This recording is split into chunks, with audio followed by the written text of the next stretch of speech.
So we will come back to you later.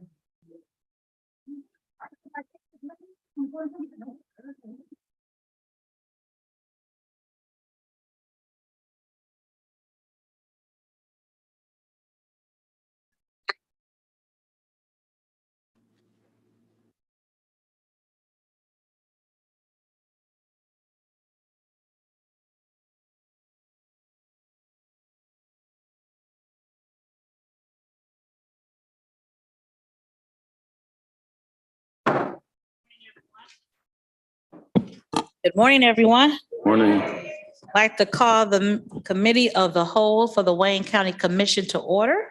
Madam Clerk, roll call.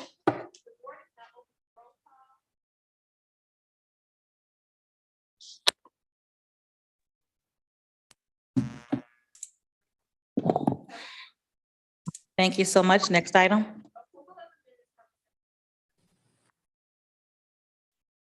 So moved. Been moved and supported. Any discussion from the minutes of the September 13th meeting?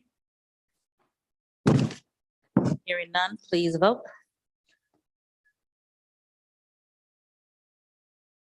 Motion carries. Thank you so much.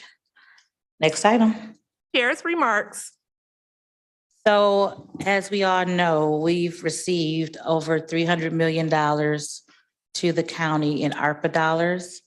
Earlier this year, over the summer, the administration gave us a presentation on the spend that they would like to see on those dollars. As you recall, they put the money in different buckets and topics, public spaces, economic development, small business development, small business support, various categories on how we can use these dollars. This is the first of the dollars that we're going to look at today. There are many. I will say that staff worked very diligently to make sure that questions were asked and answered and understandings were given as we move forward with the contracts that are before us today.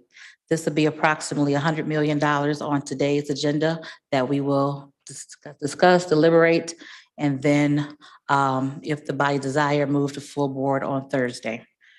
Let me thank everyone for your diligence and your patience. Extra special thanks to our staff for getting this to us today. As I told members on yesterday, I apologize for getting to you in a late manner. We wanted to make sure that questions were asked and answered and that everything was done as correctly as possible.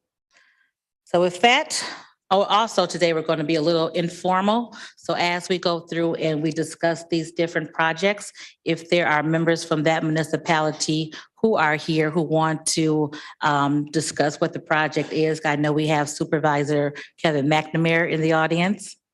We have Mayor Abdullah from Dearborn in the audience as well. So as we get, hello, Mayor, welcome. As we get to your particular item, feel free to come discuss what that's going to mean for your community. So that being said, next item, Madam Clerk. Unfinished business, there is none listed. We are moving to page 2 of the agenda. Item number 1 is requesting commission approval of a 3-year subrecipient contract between the Charter County of Wayne and Southeast Michigan Community Alliance not to exceed $50 million to implement workforce development initiatives utilizing American Rescue Plan Act of 2021 funds. Madam Chair, move approval. Moved and support discussion. Luz, come speak, please. And we'll have discussion on each of these items thoroughly. Go ahead, Luz. Hello. Introduce yourself for the record. Good morning, Luz Meza, Director of the Economic Development Department. I'm going to hand this off to Annie Mendoza. Through the chair, thank you, commissioners. So we're really excited about bringing this $50 million investment forward. We are partnering with SEMCA. Their CEO, Greg Petoniak, is online if there's any further questions. But we are moving forward with presenting 4 programs. The Career Navigator Program, the Underrepresented Workers Program, Subsidized Training, and Return to Work. This was brought forward back in August, and we made some minor changes to the contract, and we're really excited about moving forward. Okay, thank you. And there'll be additional comments we'll receive from you. Commissioner Basham. Yeah, just for the record, we have a procurement ordinance. And I noticed that the subcontractor information is unknown, and info will be submitted to commission before funds awarded to them. And I would ask at this time that our commission council make a comment about this and other issues. Thank you. Thank you, Commission Council.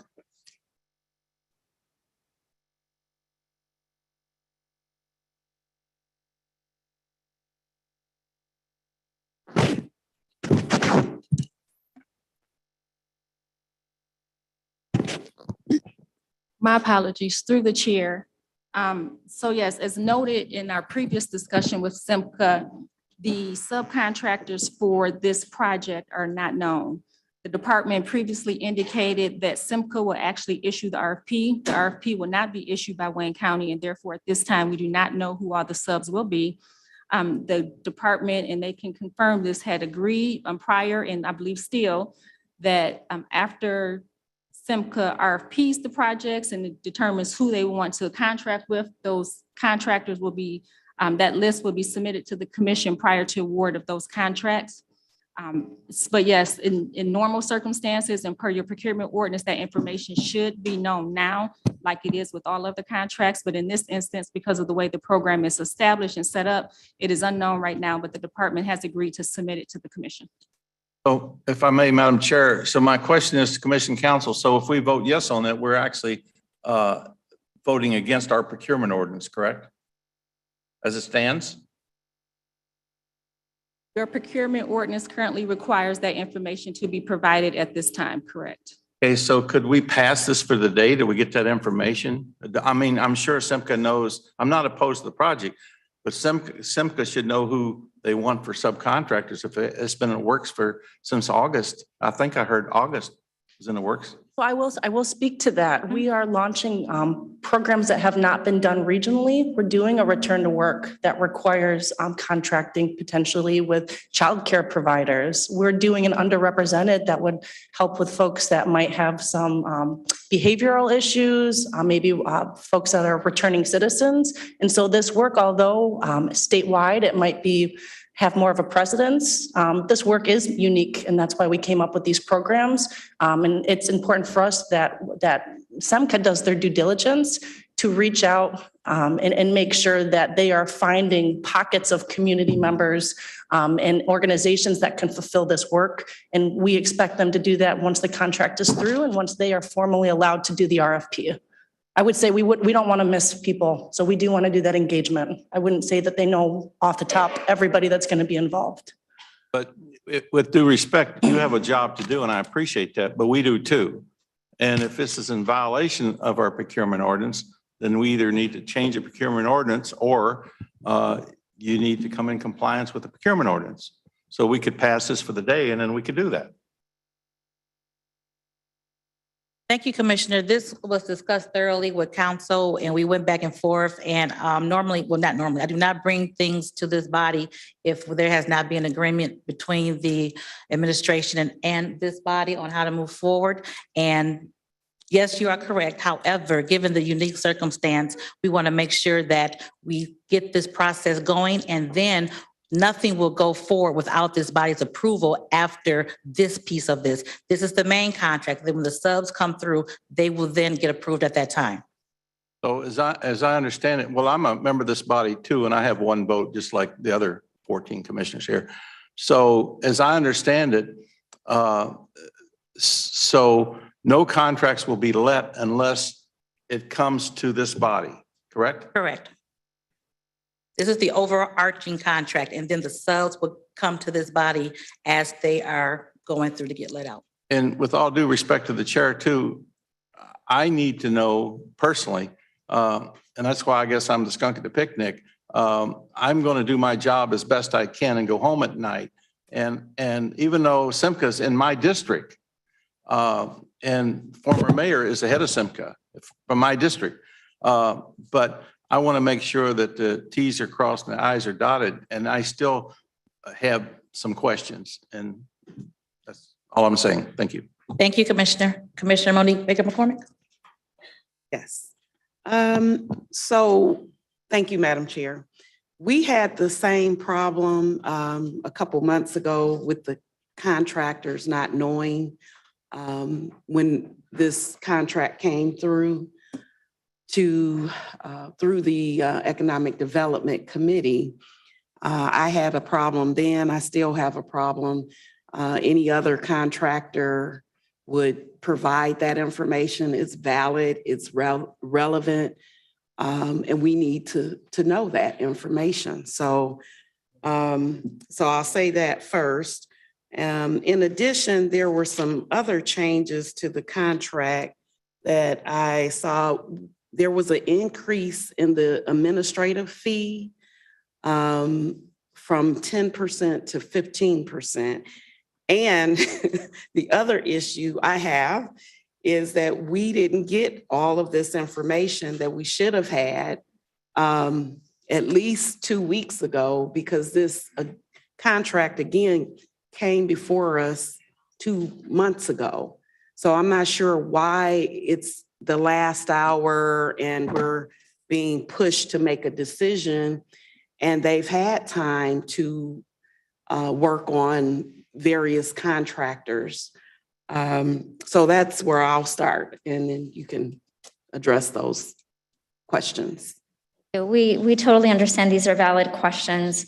I would like to call on our partners from SEMCA, but I will start by saying that the difficulty is in issuing an RFP for funds that they essentially don't really have yet. And that was the conversation that we had with them. I'll let them step in if they're available.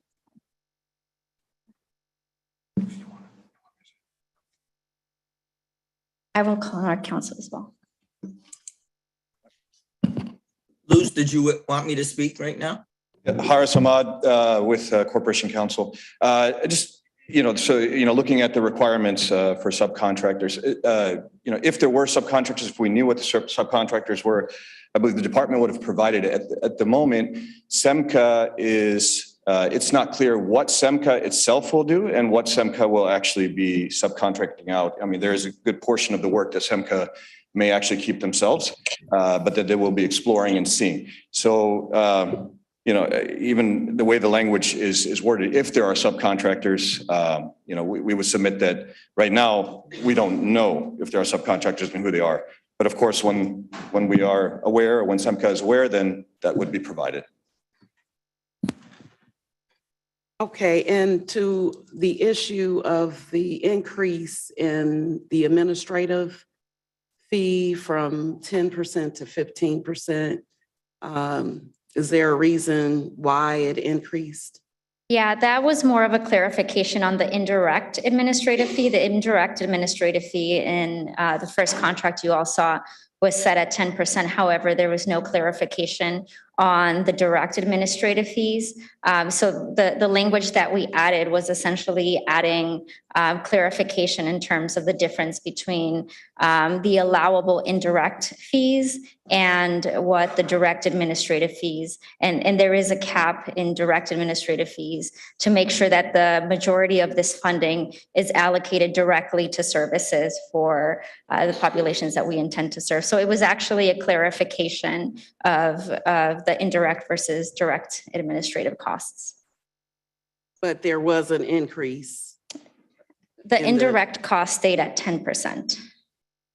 So what's the 15%? The 15% was just added as a clarification on direct administrative fees, which were not mentioned previously. So there was a 5% increase. The indirect cost, which was the only one that was listed in the first agreement, was maintained at 10%. So again, if it's at 15% now, that means it was somewhere in the contract a 5% increase. The 15% applies to direct administrative costs, so the cost of actually running the program rather than indirect costs, which it's pretty standard in other agreements with programs like Head Start to have both the indirect cap and the direct cap. The other question I have, and I'm going to just kind of read it just so it's clear. How will you ensure that the funds are fairly and evenly distributed amongst all low-income residents who were living in the county prior to or during COVID, the COVID pandemic, because this is American Rescue Plan dollars that we're using, as opposed to those who located to the county after the pandemic? I will let our colleagues from SEMCA step in. I will say, within the legislation, within the ARPA legislation, there are requirements in terms of qualified beneficiaries that we're looking at, in terms of ensuring that we're reaching low-income folks, that we're reaching a diverse population, and particularly underrepresented folks. There is a whole portion of this program that focuses on serving folks with disabilities, returning citizens. And we were very intentional about creating an allocation that was very specific to subsets of our population who we know are incredibly underserved. But I will let SEMCA speak to the outreach and to the recruitment of partner organizations who we know have strong ties to the communities we love to serve. Okay, and to be clear, I'm just asking, how are we going to know who's getting these funds and if they were residents of the county, because that's who we should be serving, especially those that are underemployed or unemployed that were here during the COVID pandemic? Go ahead, sir. Okay, thank you, Madam Chair, and good morning, everyone. Thank you for this opportunity for SEMCA to support a very strong program that will fill a lot of gaps and assist a lot of individuals in Wayne County with reemployment and training. Name and title for the record, sir. I'm sorry, my name is Greg Petoniak. I'm the CEO for SEMCA Michigan Works. And so getting to the question, I will say that being a resident of Wayne County is a requirement. We, at this point, do not have a requirement related to how long they've lived in Wayne County, and that's something that we certainly can explore. But currently it's eligible residents currently would be eligible. And I think that's probably what I'm suggesting, is that there be some type of parameters or time that you have lived in Wayne County to benefit from this American Rescue Plan dollars. I don't have a problem with the program. It sounds good, but it's a lot of missing pieces and a lot of missing parts. And it was the same questions I had prior to this coming before us again. And it's so many unanswered questions that I have that I don't know if I can support it, but thank you. Madam Chair, Madam Chair, a question. Commissioner Kinlock. Okay, my question is, as it relates to the residency requirement for ARPA dollars, is it required anywhere in the ARPA statute, anywhere in state law, anywhere that there's a residency requirement? Just really want to know, as we're trying to push these dollars out to help the most people as possible, are there any such restrictions that exist anywhere within the regs? I've confirmed with Corporation Counsel, and there's no legal requirement. Thank you. Thank you, and I do have a list. Commissioner Baker McCormick? Just to that point, I'm not saying that we can't help others. I'm saying the most vulnerable people that were here during COVID, and this is dollars related to COVID, that those people should be benefactors of the American Rescue Plan dollars. So if there was a way that we could say a certain percentage is going to individuals that were in Wayne County during the pandemic, rather than people that just moved into Wayne County and haven't been here or have been residents for very long, that That's my concern. I just want to make sure that our residents that have suffered through COVID, that have been here, reap the benefits of this program. And I So, think that's an easy fix. I'm sure Simca would just have a survey that they could just ask. No, did you live in Wayne County in 2019? Have you lived in Wayne County since 2019? I think that's an easy fix that they can implement with their partners as they intake during the intake process. So Yes, Madam Chair, if there is a consensus for us to do that, we can do a self-attestation that with a residency linked to the COVID period. yeah, I think that's what, and then we can at least have some data as to if they did or Sure. did not. Okay. Yep. Thank you. I do have a list, Commissioner Marecki. Thank you, Madam Chair. To Commissioner Baker McCormick's point about the administration fees. So that's gone from 5 million up to 7.5 million now with this 15%. How much of that 7.5 million will be for administration fees, for direct administration fees? Again, there previously wasn't a cap on the direct administrative cost. So there's two buckets. There's the indirect cost. You think about the costs that don't contribute essentially into the program, but are still things that the organizations have to pay for within their operations. There is a cap, a defined cap on the indirect cost that is more so based on a formula, but it is capped at 10%. We have added an additional cap to the direct administrative costs of 15%. And that was previously not that was the addition to the language. And that is to the direct administration of programs. So for example, we have a career navigator program. This isn't necessarily putting funds out in the community, but it is a more administrative process where a career coach might sit one-on-one with individuals regularly. Their salaries, the cost of maintaining that office would be a direct administrative cost. Okay, so the direct then would be about 2.5 million if you added that on, right? Direct. Sorry, repeat the question. So this, yeah, I understand it's two buckets, but this 2.5 million that's been added to that, that's encompassing all the things you just talked about?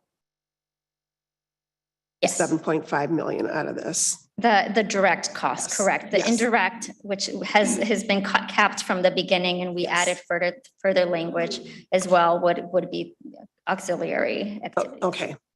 I'm wondering about this giving people $8,000 towards a car and insurance. How much, the justification for that, I'm just wondering about with ARPA funds to give people car money. Yeah. One of the major pieces of feedback that we heard in our engagement with the workforce strategy group that we put together was that a lot of folks were having issues getting to work, especially as access to public transit remains a complicated topic. SEMCA currently has programs that run similarly and support folks who are having trouble making it to work as part of the wraparound services they provide. I will let Greg comment additionally on the impact of those programs. Okay, and I just want to make a comment. Before he comments, 8,000 isn't going to buy a car most likely nowadays. But with the car, the insurance that we're going to provide, up to $2,000, it looks like. And then who's going to pay for the gas as this keeps going up? If you can't afford a car, it's going to be tough to do if we get back up to $5 a gallon. So I'll let Greg. Greg, did you hear the question? Sure, I did. Thank you, Commissioner, for the question. So it is true that we currently in some of our programs are permitted to purchase a vehicle on behalf of individuals for which transportation is an issue. And frankly, for many of our customers, transportation is a real issue for them to acquire a job and even to be able to sustain employment. You're also correct that 8,000 is not a substantial amount. So we are buying a low-end used vehicle for them, but it helps them get to and from their employment and in interviews and that kind of thing. The purchase of gas would fall upon them. So we're not going, entirely with the transportation expense, but there are limits to how far we can go. But this is a common practice, and we have, a whole procurement process we undertake for the vehicle. Greg, how much money do you think is going to be put towards cars and insurance? How much are you estimating?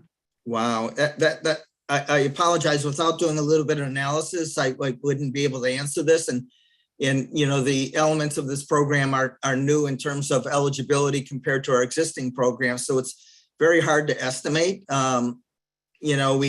We would not simply default to this option, understand, because it is an expensive option. We would explore other means for them to get to and from work. But if this is the last resort, then that's the route we would go. But I apologize, Commissioner, I'm just not in a position to estimate that. Okay, are you going to require your vendors to have ethic forms filled out? Absolutely. Okay. And operating procedures require that kind of thing. Yes. Okay. I just want to make a comment too. I realize this is coming to the commission.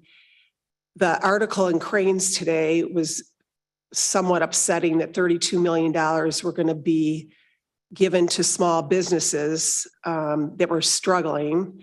And those businesses were told they were going to get this money by the county through NEI, and it looks like the county just backed out of the whole thing as businesses were hiring staff and everything else, just leaving them kind of out in the wind today. And I'm hoping that none of that happens. I know we didn't approve any of that, but again, a lot of people were promised that money for the small businesses, and there was a big to-do on Mackinac Island about this. And now the administration has just pulled all that money, which I'm hoping we get an explanation for that at some point. Thank you, Madam Chair. Thank you, Commissioner. And with the small business portion, we read out that in Cranes, all of us today. I'm assuming that we will still do that just with another vendor. That's my assumption though. So we'll get more information on that going forward. Thank you. Commissioner Anderson? Thank you, Madam Chair. I guess one of the things that I'm most concerned is whether or not we're putting money into a new program and the sustainability of that program and where the money's coming from to sustain that program. And I brought this up once before and never really got an answer of how it's going to continue operating, or is it just going to end? Because this is one-time money coming in, and it just does not seem to make good sense to start a new program for one-time money that's going to disappear and run out. We understand that concern. Our team is very committed to working on the long-term sustainability of our programs with other initiatives we brought forward, such as our sustainability initiative. We're constantly looking for other sources of funding, other grants at the federal and state level to continue contributing to these programs. We hope to do so here. We've selected an excellent partner in SEMCA. They are known for leading this work on behalf of our county. They're one of the top workforce development organizations in the state. And we're confident that we can continue working together to secure additional funding for these programs beyond the period of the ARPA dollars. We thought that adding this ARPA dollars to boost the work and to support the efforts of SEMCA into returning folks into the workforce. We know most of our small businesses, most of our medium to larger businesses are struggling with workforce. There is a huge shift in some of the industries that are coming to Wayne County. This is a one-time opportunity to be prepared for that, and we wanted to do that. No, we had someone else before us recently that I believe it was EDC that also said the same thing, that they thought they could identify resources to continue the program that they were starting. And I have concerns that the essential services that Wayne County is providing currently might be impacted down the road if we're taking on new programs, and we can identify that money. Hope doesn't carry, it's not bankable, and it's not payable. Hope is great, but it's not going to get us to cover the cost of the program. The other thing I wanted to mention is that I share a concern Commissioner Basham has about the money or about the way this process is handled, and whether or not we couldn't, if we approve this today, could we not make it subject to the identification and providing the subcontractors before we approve it as a full board? What Craig and Luz have committed to do is to provide us a list of subcontractors to vote on once they begin that process. It's a two-part process. This is the process of getting the money now to get started. And then once they do identify their subs, and Luz and Greg, I'm going to again be very clear that those must come here for approval before you go forward with them. I know we had talked about a list and us reviewing a list. Those must come here for approval, as do all of our subcontracts. They're not in this package here, and that's fine for today. There's one unique circumstance, but in going forward, when we get those subs, they have to come here for approval. I understand that. I guess I would ask our counsel if that satisfies the language in our procurement ordinance. It doesn't. It does? It's contrary. I'm sorry. It's contrary. Our procurement ordinance, as was stated earlier, says that the subs come. This is a unique situation where I'm saying in this unique situation with these ARPA dollars that we approve the overarching contract today. And then once the subs have been identified, then they come back here for approval. Madam Chair, just a point of clarity. Yes. If I could, I have the floor. Sure. You got it. Just wanted to ask our counsel for a direct response on that, if that still is permissible in our ordinance. So as the chairwoman indicated, the ordinance requires that that subcontractor list be submitted at the time that the contract is being submitted. However, as indicated, the department has agreed to actually submit that list to the commission for approval. So you would still see the list as a part of that sort of approval process. It's just going to be bifurcated and comes after the fact. So while it is not full compliance, it does in the end accomplish the ultimate same, I think, end result.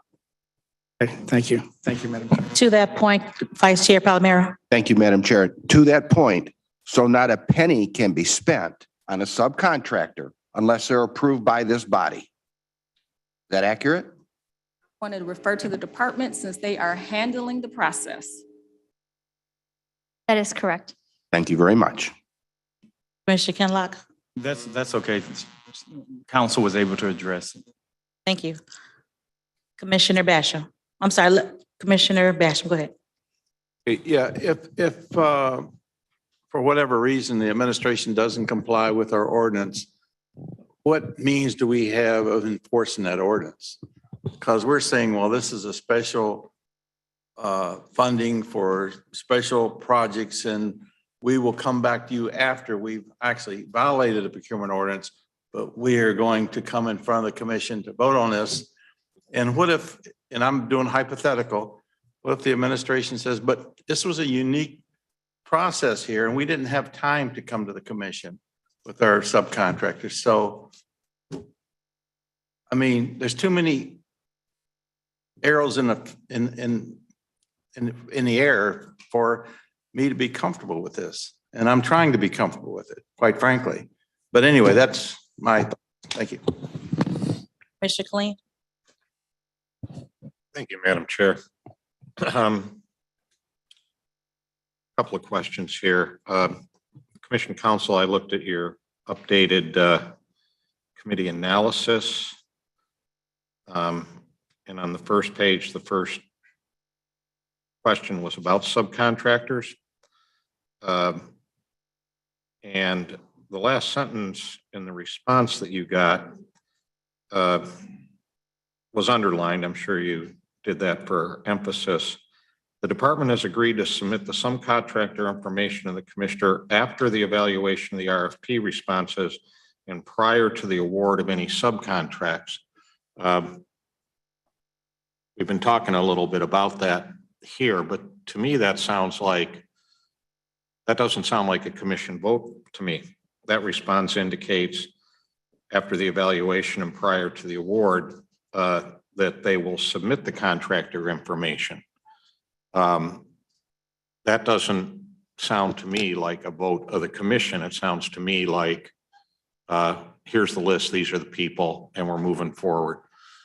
Is that the way I should interpret this, commission council? Through the chair, our prior to this meeting, the conversation with the department was to submit that list for informational purposes. The chairwoman has made it clear in this meeting, and the department has agreed in this meeting to submit that list to the commission for approval. We will revise our resolution to ensure that it indicates just that your approval is also subject to and contingent upon that list being submitted for approval prior to the award of contracts and the expenditure of funds. So that was something that actually occurred in this meeting per the chairwoman. Okay. You just feel like you're flying blind here a little bit. I think all of this was given to me at about 5 o'clock yesterday afternoon. There's considerable questions from council on this. So I'm going to try to do some stuff on the floor here that I hope in our analysis from commission staff,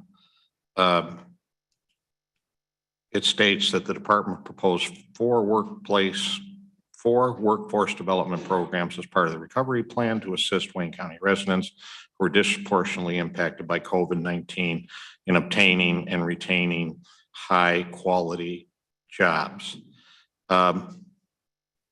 So I have a few questions about that. What is the eligibility then? How do we identify Wayne County citizens that were disproportionately impacted by COVID? How is that identification? Because I imagine that goes to the eligibility. The chair, I can speak to that. Based off of the ARPA requirements, it is low-income individuals in a qualified census tract, as well as you had mentioned, individuals who have been disproportionately impacted. SEMCA is going to do the vetting of eligible applicants, as well as the partners. And then as well as the underrepresented workers program, that's a little bit more specific. That speaks to refugees, victims of human trafficking, immigrants, returning citizens. You're giving me these verbal. Can Say I it see again? the written, It's what the eligibility is? it's a part of the contract scope. Buried in that contract somewhere.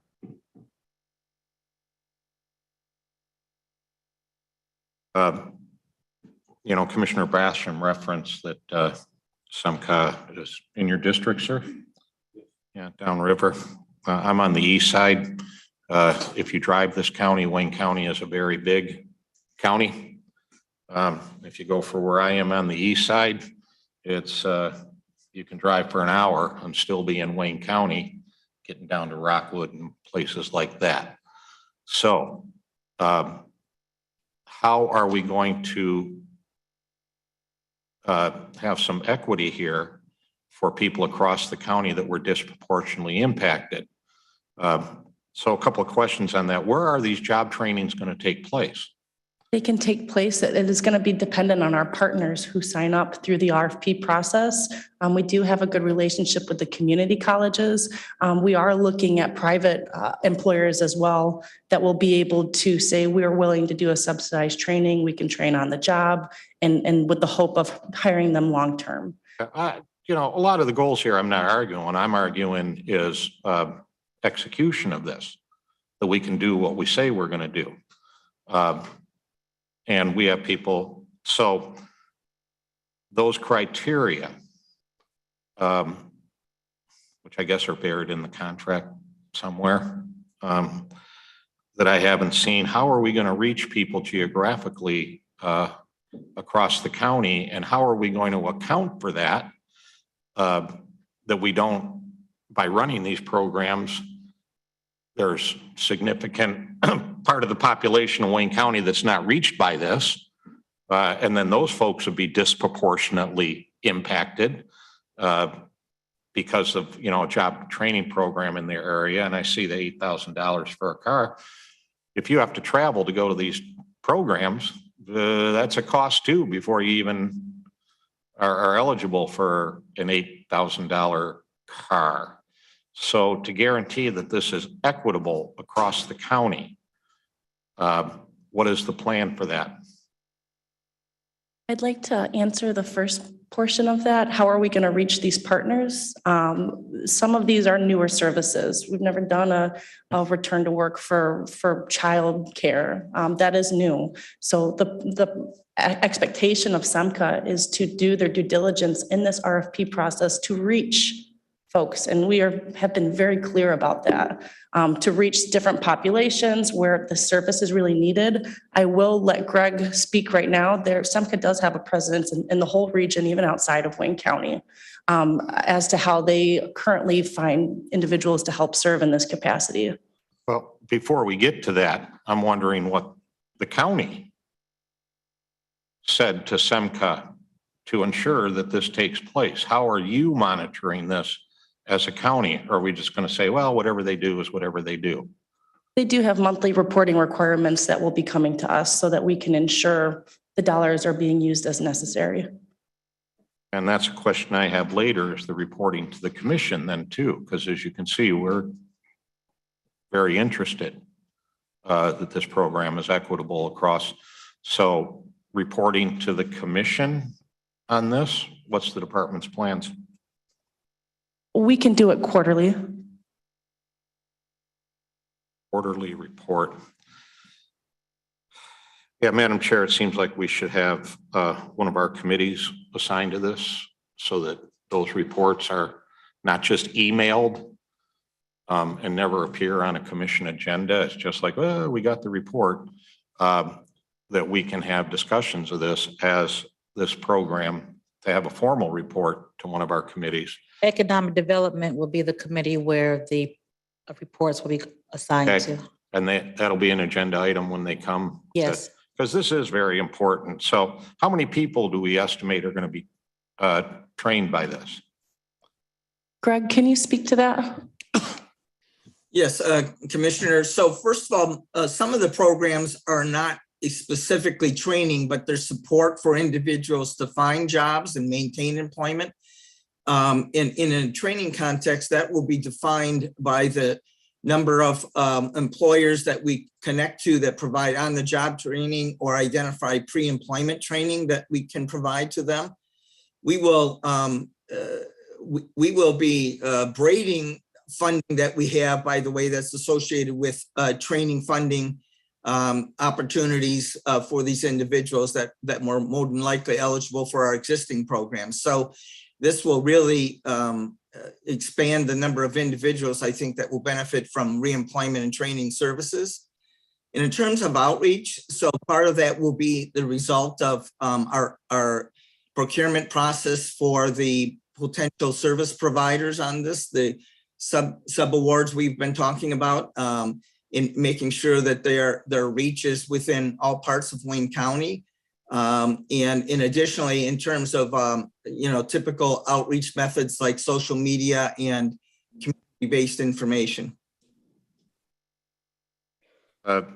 Petoniak, will you be reporting as part of, or the Economic Development Department to the commission, the scope of those outreach efforts, what were done, what organizations hopefully, spread fairly evenly across the county to reach out to folks? Your efforts to reach all part of the county, is that going to be part of your reporting? We will provide whatever information you would like, Commissioner, and in the form you would like. Yes. So the answer is a simple yes. We're accustomed to reporting to multiple funding streams, a substantial amount of information. And by the way, we'll have substantial data on every participant and available as it relates to those assisted. And Job placement, where does that fall in this? Job placement would be part of the subsidized training. And as well as the career navigator. And what does that mean? Do we have partners that are saying, we'll take people coming out of your program? That is the purpose of the RFP, is to solicit the employers as partners. They would committing to hiring people from out of this program? The coordination is going to be there, yes. And that is our intent, and we want to work with partners that have that mutual intent.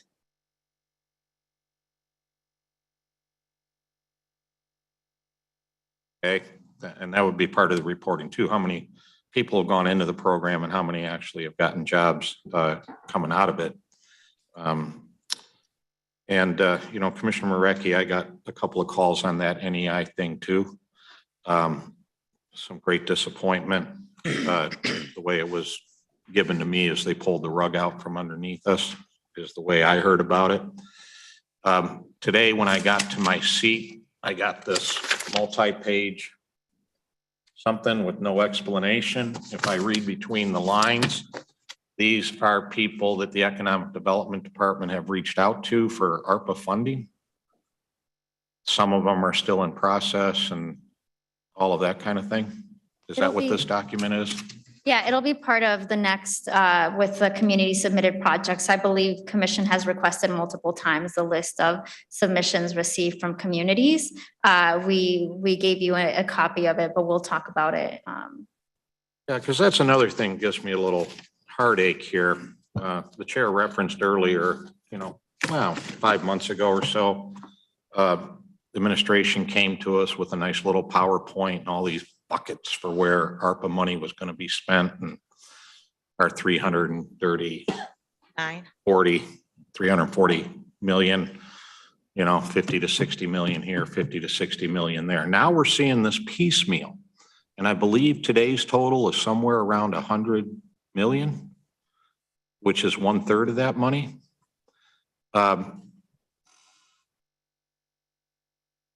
And this all comes out of the Economic Development Department. So is there an update from administration on the buckets and what we're attempting to accomplish here? Because it looks like the money is winding up almost entirely within economic development, and not necessarily some of the other buckets that were described earlier. So is the administration giving us an update on the bucket? You know, you're asked to approve these things, right? It's like, okay, this is the economic development stuff. This is public health, which I haven't heard talk about with the ARPA dollars yet. So that we just don't put all of our money, you know, from a policy point of view, in a limited number of buckets. So what are the chances that we're going to see an update from administration on what the buckets are that they're currently looking at and why they're assigning goals to these different buckets about where they want to spend them? Spoke to Mr. Huey Newsome this morning on that exact same point. There are some changes to the buckets that they will be bringing to us in the next couple of weeks. So there are some changes to the initial plan that was brought to us originally. As you stated, this is 1/3 of the money. And we still have other areas throughout the county that we want to explore. The small business program is still important. The health and human services part of that, the public health is still very important. So they're going to come to us with a revised list of priorities, if you will, in the next 3 weeks. And it's hard, Madam Chair, because what we're doing is kind of a piecemeal thing right now without that larger picture of where they want to go and wanting to get, you know, commission approval for these contracts without a roadmap of where they want to go with this. And so that tells me there's no conversation with the commission in terms of the priorities for these dollars, that we're just going to bring them to you. So hopefully in a couple of weeks, Madam Chair, we'll be looking at Yes, a revised updated priority list. Yep. Yeah, you know, a lot of this to me is like, we're going to get our foot in the door and then we'll tell you about it later. And I don't know if that's a really good way to do public policy, that if we're gonna all be on the oars rowing the boat, we should have a picture of where we're going when we start and not be out in the middle of the ocean going, oh, okay, now we got to start rowing this way, or now we got to start rowing that way, to understand where we're going with this. I do have some questions on the other ones, but see, even on our agenda today, there was no starting with an overall picture. And I understand there might be something with the other contracts coming up in the meeting later today. But that was my initial reaction when I got all this, is like, well, this is piecemeal. There's no roadmap here. These are essential dollars. I am interested in spending them in the best way to help with the recovery, American Recovery Act. But without that roadmap, it's hard to know whether all of these programs or all of this money is going to cover a lot of the recovery that we need using these dollars. So I don't know, Madam Chair. That's it for me right now. Thank you. Call for the question, Madam Chair. The question by Commissioner Kinlock. Just before that, Commissioner, I want to make sure that everyone who has a question at least get the question answered. I know it's supposed to stop debate. I call the question, but I think we have just a couple of quick ones. Commissioner Haydos? Yes, Madam the Chair, I apologize. I support the motion, and technically I shouldn't, because I'm the chair of SEGA, the owner of SEMCA. So for the conflict, so I withdraw my support and ask my colleague to support the motion. Need support for the motion? Support. Supported by Commissioner Vice Chair Baydoun. Okay. At this point, hearing no additional conversation, and this will be back, if we pass it today, it will be back before us on Thursday for final disposition. So if there are some additional questions that you have on Thursday, of course, those will be available to be asked at that time as well. Vice Chair Pro Tem Baydoun. Thank you, Madam Chair. A question to our Commission Counsel. Felicia, can we add some kind of stipulation to this agreement whereby the concerns of my colleagues are addressed here? Can we add any kind of legal language in there before we vote on Thursday? Yes, I did ask her, can we put that in the resolution to add the provision about adding subcontracts to come before this body? And she said yes. Okay, thank you. Can I comment? Sure, go ahead, Commissioner Haydos. You know, we all know and recognize wherever we go, we see sign for help wanted. And we know there are too many jobs, even in the county government, at the clerk, at the sheriff. We have so many unfilled jobs all over the area. I think the money, it will be well spent for education and training and assisting the people who's in the need in Wayne County. So based on that, we appreciate the debate on it, but I could assure you the reputation of SEMCA for 3-4 decades with the state and the federal and the county and many areas. They perform well, and they really intend to fill those jobs. We need human resources for it. So the debate today on how we proceed and the technicality, and we get information about the contractor, it's healthy process and healthy discussion.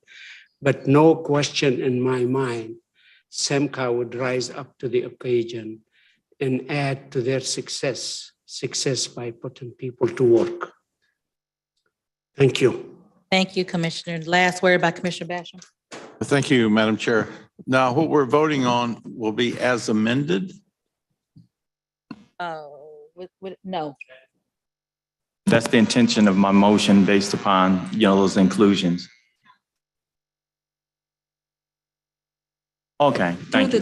Through the chair, we are not amending the actual contract, but we will add that language to the commission resolution. So it's not as amended, it's just straight approval of the agreement that's submitted.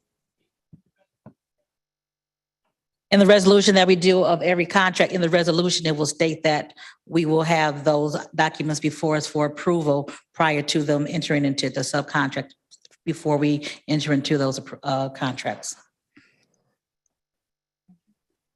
Please vote.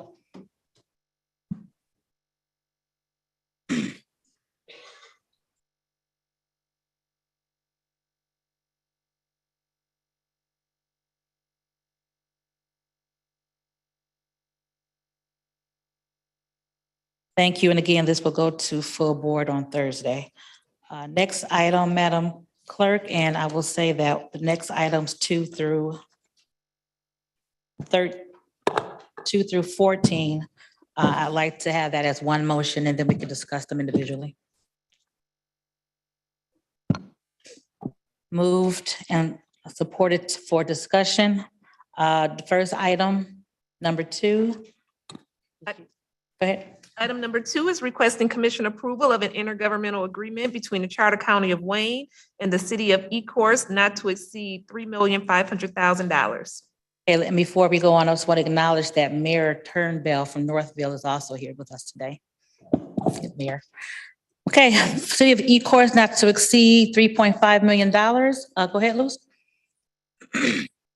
Thank you, Luz Mesa, again, Director of Economic Development. I will say we did have a presentation accompanying this, and it's up to you all if we can display. But this is part of the, again, of the $339 million. It's coming.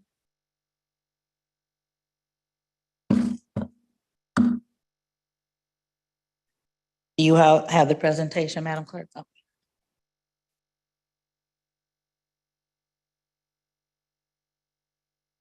We understand there are a lot of questions as to the process of how we've arrived where we are.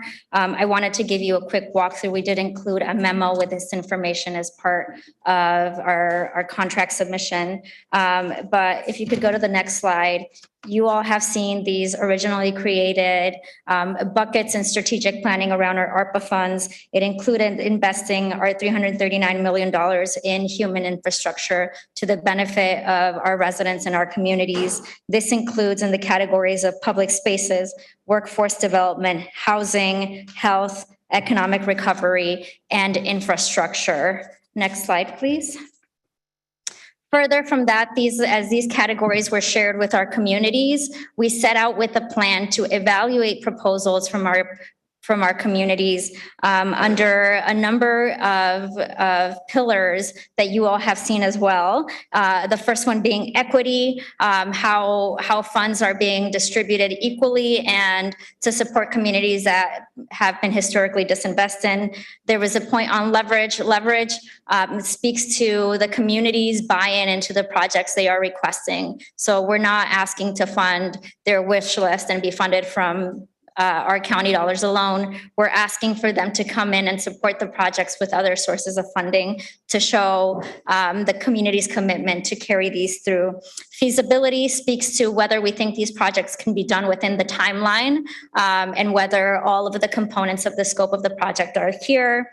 Outcome-driven results, what is the intended outcome of this project and how does it affect residents? The relation to the COVID pandemic, which is guidance from Treasury on our projects, as well as just generally meeting Treasury requirements. And these are a number of things that our projects managers went over. Next slide, please.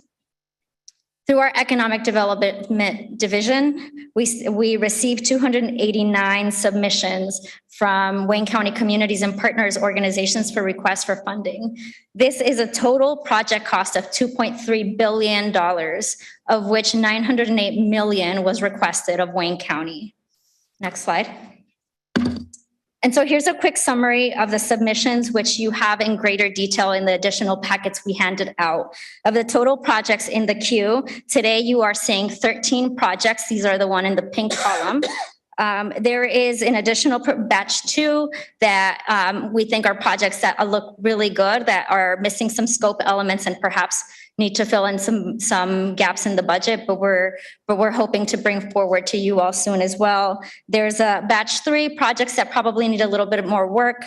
There's a potential for batch 4. If there's any funding left over, we would like to look at additional projects, and they fall under these buckets. There are some infrastructure projects that we're working on to leverage funding from federal and state sources, as well as other projects that didn't necessarily align with the county priorities. They are on hold. And there are 13 projects that have been submitted recently and are still under review. This is the total makeup of the projects we have received. Obviously, as you all saw in the previous slides, there was far more money requested from us than what we can fund. And what we went ahead and did is we engaged with each of our communities and we asked them, what is your number one priority from the things you have submitted? And we ranked a couple of more just to have some backup. So our communities came to us with a number of projects. You'll see in the packet, communities submitted anywhere between 2 and 10 projects. We looked at their top priorities and we started working with them to see how far those projects were in terms of scoping, what the funding package looked like for those, if we think they were feasible, and if they followed all of the criteria that we had established. Ultimately, the biggest point was the communities were the tellers of what the priorities were and what they would like us to look at. And so with that, today you have a set of 13 projects. Next slide, please. I am going to ask my team of project managers who are the experts in these projects and have worked closely with our communities to come up to support with additional questions. But I also want to thank our municipal partners who are here today to support the projects in front of you and to speak to some of the intricate elements of these.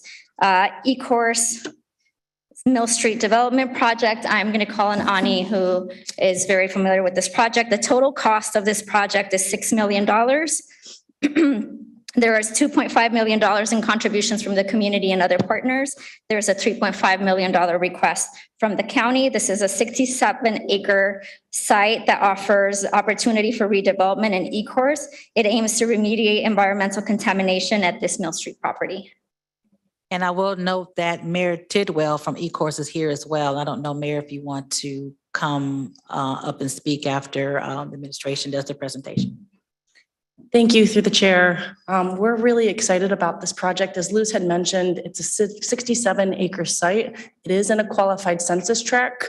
This has been on my radar ever since I got to the county last year.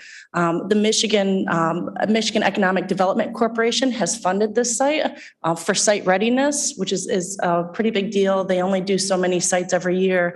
They put about $200,000 into site remediation, environmental remediation, I think maybe 2 or 3 years ago. But the property has been sitting vacant and underutilized and blighted. It is immediately adjacent to residential properties. And I will say just the importance of we are helping with the access road. The properties have been acquired. The building is ready as soon as there is funding available. And I will say that the city has lost out on places like Amazon, Wayfair, Walmart, and as well as the James Group, simply because there's not an access road. The only access to this road goes over a railroad track. It's not attractive to developers. A grade separation is an option, but to be quite frank, that's expensive. And so, we put it on the city of E-Course to say, we would like to support this project, but you would have to take care of acquiring the properties. And they have done that. They have put their stake in this, and we're excited to move forward and get the access road built and hopefully have all of the above ground demolition done.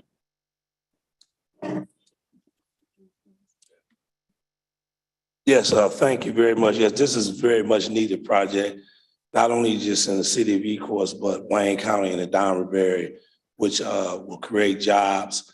We have a developer that's looking to put a light manufacturing logistics plant at that location. And this would help Ecorse recover. As you know, we're a very disadvantaged community and we need all the help we can get. And we appreciate the fact is that the county has been working with us to get this far. And we hope that this will help carry us over to complete this project. Thank you. And just your name and title for the record, sir. Name and title for the Mayor record. Lamar Tidwell, City of Ecorse. Thank you, sir. Welcome. Okay, does that conclude your presentation on this one? Okay, any questions on this item? Commissioner Knizik.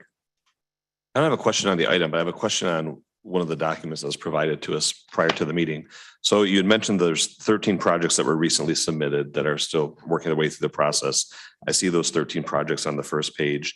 Batch 1, which I know we're considering here today, I see that delineated as well. On pages 2 through 4, I see batch 2.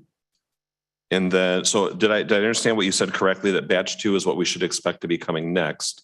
And that batch 3 is what we'll do if we have money left over? Batch 2 is what we're currently scoping out the communities. Okay. Batch 3 probably needs a little bit more work or is not, it's further down on a priority list. And then the yellow batch 4 has potential. We think, if a year down the line or something, we're still trying to figure out more options. Those will be there. Thank you, Luz.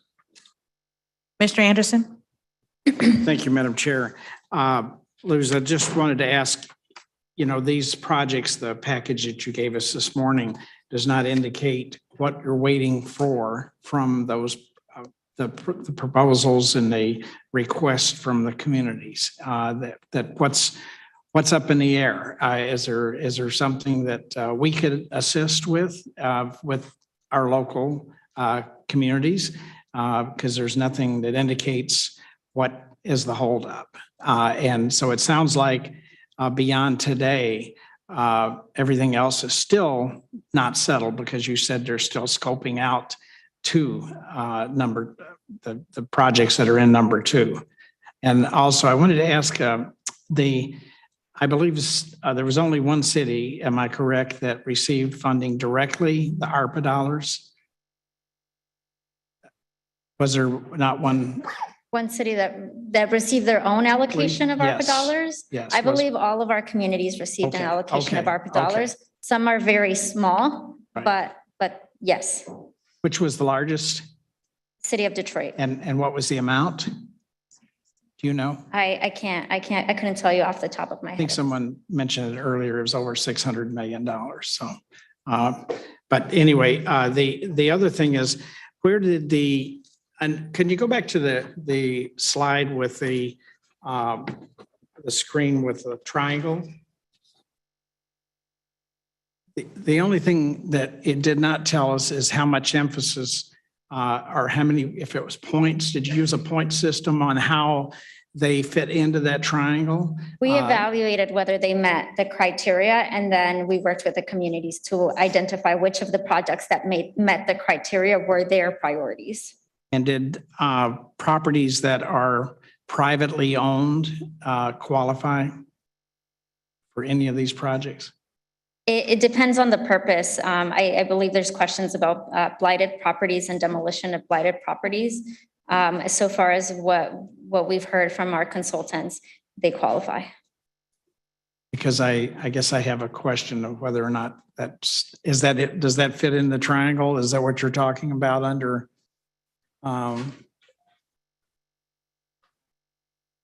Yeah, I'm trying to see what. Equity, leverage, feasibility, results, pandemic relation, and treasury requirements. All right, I guess to me, it seems as though if someone's going to improve a property, that then they're able to sell it and they're using the ARPA dollars to get that, to cause that to happen. We're okay with doing that? Is that what it sounds like, that they would still qualify? Are you speaking to Mill Street? Well, that's not privately owned, correct? So it's owned by the city. No, I'm not specifically talking about that, but any of the projects that we're dealing with. Could they turn around and after the properties improve using ARPA dollars, then turn around and sell the property for a profit? I don't know if I can fully answer your question at this time.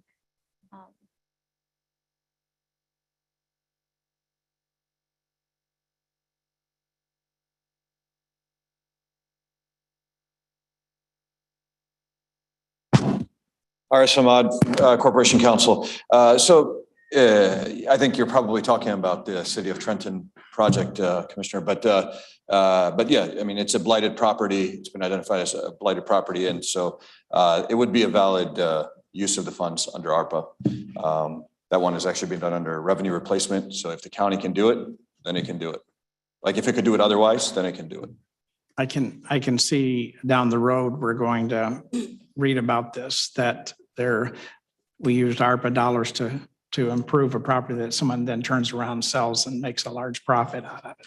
So anyway, that's a concern that I have, but that's not against this proposal, but something else. Thank you. Others that are in the program. Yeah, I have a list, Commissioner Knizik. Thanks, Madam Chair. I appreciate your latitude. I excuse me, had an additional question here. Luce, thank you for walking me through the batches piece. As I flip to page 8, I also see this category infrastructure funds. So are we to read this as any of the projects? Well, let me not put words in anyone's mouth. How should we interpret that? Infrastructure funds. I think the unique situation with these projects is that there are a number of infrastructure measures that are being worked at the state and federal level. We think it's very important to maximize those funds in those projects. So we're still looking at them, but we think we could secure funds that are specific to this purpose, and we wouldn't be able to use elsewhere if we missed out on that. So I just want to confirm what I'm hearing is that the items that are listed under infrastructure funds, we should not expect to be brought through this process here, whether it's batch 1, batch 2, batch 3, or batch 4. I think that's TBD with the priorities that are coming forth, but they're currently being worked separately as part of our engagement with the different grant and funding opportunities from the state and federal level. Using which grant opportunities from the state and federal level? Or I couldn't say at this time. I know that there's infrastructure, there are funds for lead remediation, a number of other measures. We want to make sure we can tap into those funds first. So okay. So it's not a no, but it's just there might be a better, more appropriate stream. Right. Okay. Right. We want to make sure we can access that first as well. Thank you, Luce. Commissioner Palomero, then Commissioner Monique Baker McCormick. Thank you, Madam Chair. Welcome, Mr. Mayor. Thank you for coming here today. My questions relate to the overall flow of the ARPA dollars. Of the 339 million, how much money does the county already have? Do we have any yet?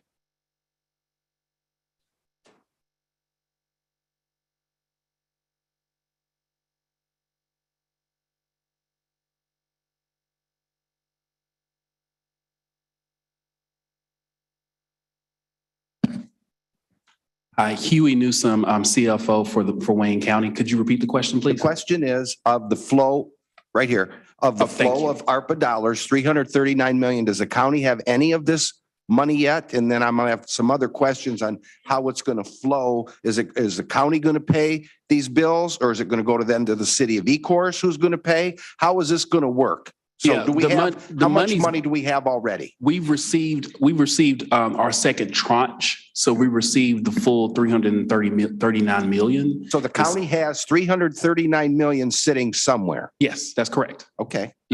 So yeah, unlike a lot of federal grants, these were pre-funded. So we received the money, the treasurer has received the money. And so that money is sitting ready to be distributed based on obviously approvals from you all, similar to what we're looking at today. Is it growing at any interest while we have it? I can't tell you what the rate is, but there is an amount of interest that we are working to make sure we can actually receive that interest. So I don't feel comfortable talking specifically, but it is growing. I will say that. Okay, thank you. Because it's a federal grant, there are certain guidelines that we have to follow. Understood. In terms of the interest collection. And lastly, is then this money going to go to the city of Ecorse, who will then pay those bills on the project, or is the county going to pay those vendors who actually do the work? You want to take that one? Go ahead. All of our partners will be invoicing to the Economic Development Division, and then we will be transferring the funds to the community for them to pay To the those community invoices. to pay. Okay, thank you very much. Commissioner Baker McCormick? Thank you, Madam Chair, and welcome, Mr. Mayor. So as to your PowerPoint presentation, the scoring and rating of each project, how did you determine which projects had the most impact or community benefit to Wayne County? Again, I would say we looked across the criteria that were set out and essentially said, these fall within the criteria, this might not fall within that criteria. And then we worked with the communities to prioritize projects. From the projects that fell within the criteria, we worked with them to identify their priorities and look at the opportunity to fund their priority projects. So there was no scoring where you could say, okay, well, this project scored higher and, we should probably do this project because it benefits the community more? Not necessarily. Again, we kind of looked across those criteria. It was more kind of like a checkbox type. It fits all of these, it checks all of these boxes. And then ultimately we worked with the community to identify what the most pressing need was from their perspective. Right, so I'm looking at your list and your batches, and some of the projects to me seem as though they are not as beneficial as other projects to the community. So I guess that's concerning to me. I know there's a couple of community centers for senior housing projects, things of that nature that seem to me more beneficial than some of the 14 that you've listed here. Not saying that they're not beneficial to those communities. It's just, I'm just looking at how this process should be a fairer and more equitable process. And I guess in these batches that you've set up, I don't see the equity there, and I'm concerned about that. And I'm not sure how we get to a better place there, if there's another system to looking at how we divide the funds to benefit all of Wayne County citizens the most. So that's what I'm looking at.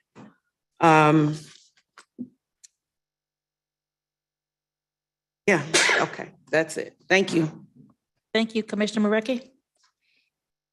Madam Chair, Luz, this list, is this really current? I mean, was this in the last? I will say for the projects that are lower down the list, we probably haven't followed up on those projects very recently, so that some of the numbers might be, if they've secured an additional grant, for example, it might not be reflected here just yet. Okay. If a community has a project that maybe is in batch 3, 4, whatever, can they contact your office and find out how they, I know you've had a lot of communication between all these cities and townships, but can they contact your office and see if there's something specifically that's holding them back in another batch and for consideration to move up to a higher Absolutely. batch. We're happy to discuss with any of the municipalities, especially the ones that don't have projects that are further up on the list. Okay, but what if they do have projects on the list? You will talk to them and possibly see if they can move Yeah. up the list, if there's something holding back on either side. We're happy to talk, yeah. Thank you. Okay, any additional questions on number 2? Okay, number 3. Item number 3 is requesting commission approval of an intergovernmental agreement between the Charter County of Wayne and the City of Belleville not to exceed $176,800.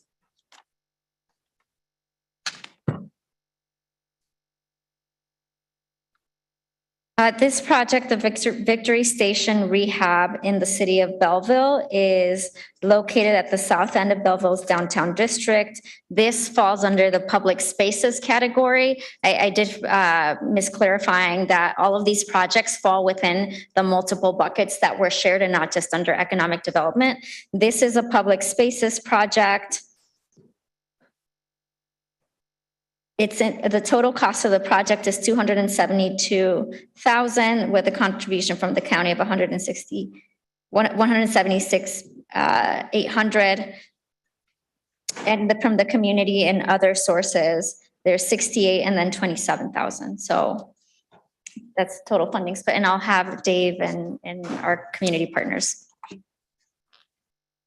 Good morning, Dave Schreiber, Senior Business Development Manager with Wayne County. And I have with me today representing the city manager, Dave Robinson. Welcome. Thank you. Very briefly, this is their central park.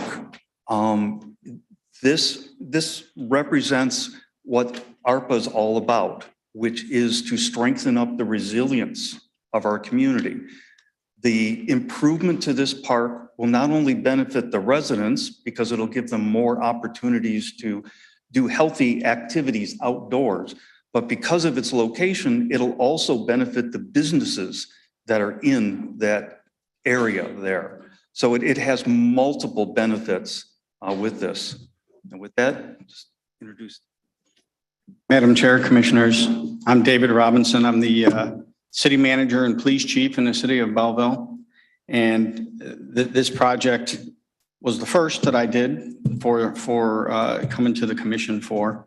And I'll be honest with you, the real vision here is that we have a beautiful downtown.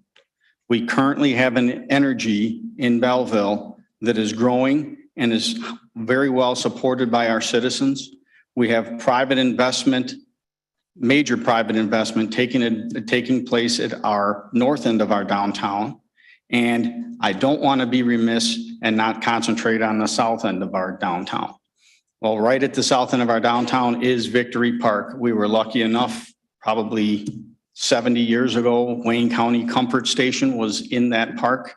That park was originally dedicated after World War I. It was purchased by the citizens for the city in memorial and recognition of World War I vets. And currently, it's had many moderations through the years, but we currently have rustic bathrooms, which you can enter from the inside and from the outside. And the actual inside, we're really planning on updating it to where we can have it open during the day for senior programming. We can have it open and available in the evenings. So we've already have a couple social service providers that are interested that would be more local to help our community, Van Buren Township and Sumter Township, and those residents who take advantage of some of these social services to do those in the evening within that building. And we've also in our design also including some cement work and stuff to help extend the Iron Belt Trail so that we can, contribute to that. And it's very meaningful for our city because as we start to develop from the north moving south, we want to develop from the south moving north. And we want unified business district. Our city hall and police station is directly across the street from Victory Station. We've already made a commitment and taken funding because attached to that building was a vacant party store that had been there since 2013. We secured the funding and we ended up demolishing that. They're actually bricking the outside of our old city hall today. And so we have dedication to try to develop that end of town. And I'm hoping with your support that we can secure that money to help us fulfill this portion. Thank you. Thank you, sir. Any questions on this item? This is item number 3 for the city of Belleville. Any questions, Commissioner Hados? Microphone? Microphone, sir. Okay. I want to thank the city manager and the chief of police at the same time. As I go through Belleville, as a commissioner and as a citizen in many times, it's a wonderful downtown area, and especially lately, the business growth and economic development in that area, commercial economic development, it showed the interest of the people in the region. So I think it's a very small amount, in my opinion, for the city of Belleville to enhance the comfort of visitor to that area and to the park. And I hope we continue to work with you to give Belleville the thing they deserve for being a recreational downtown in the past, as the Strawberry Festival. Many people in the area go just to have a fun and relax because of this geographic location. So I appreciate the support for the city of Belleville, Madam the Chair. Thank you. Thank you. Any additional questions on this item? Okay, thank you, gentlemen. Next item. Item number 4 is requesting commission approval of an intergovernmental agreement between the Charter County of Wayne and the city of Dearborn, not to exceed $9,619,765 for the Dearborn Parks Equity and Access for Citizens Engagement Project. The Dearborn Peace or Parks Equity and Access for Citizen Engagement Project will focus on ensuring equity and access to parks and recreation for lower income residents, supporting green infrastructure initiatives to control flood waters and the promotion of environmental justice for all. This project comes in at a total cost of $19.2 million, with a half and half split between the city of Dearborn and Wayne County at $9.6 million. Colton Dale with my team is project manager on this. Hi, good morning. Colton Dale, Business Development Manager. It's been a pleasure to work on this project. This project, as Luce mentioned, it's a 50-50 split. And it touches many parks, many recreational opportunities, geographically spread out across the city of Dearborn. I don't want to speak too much on this because we do have the mayor with us who can really touch on some of the specifics and just the overall importance of the project and the impact that it's going to have on the community.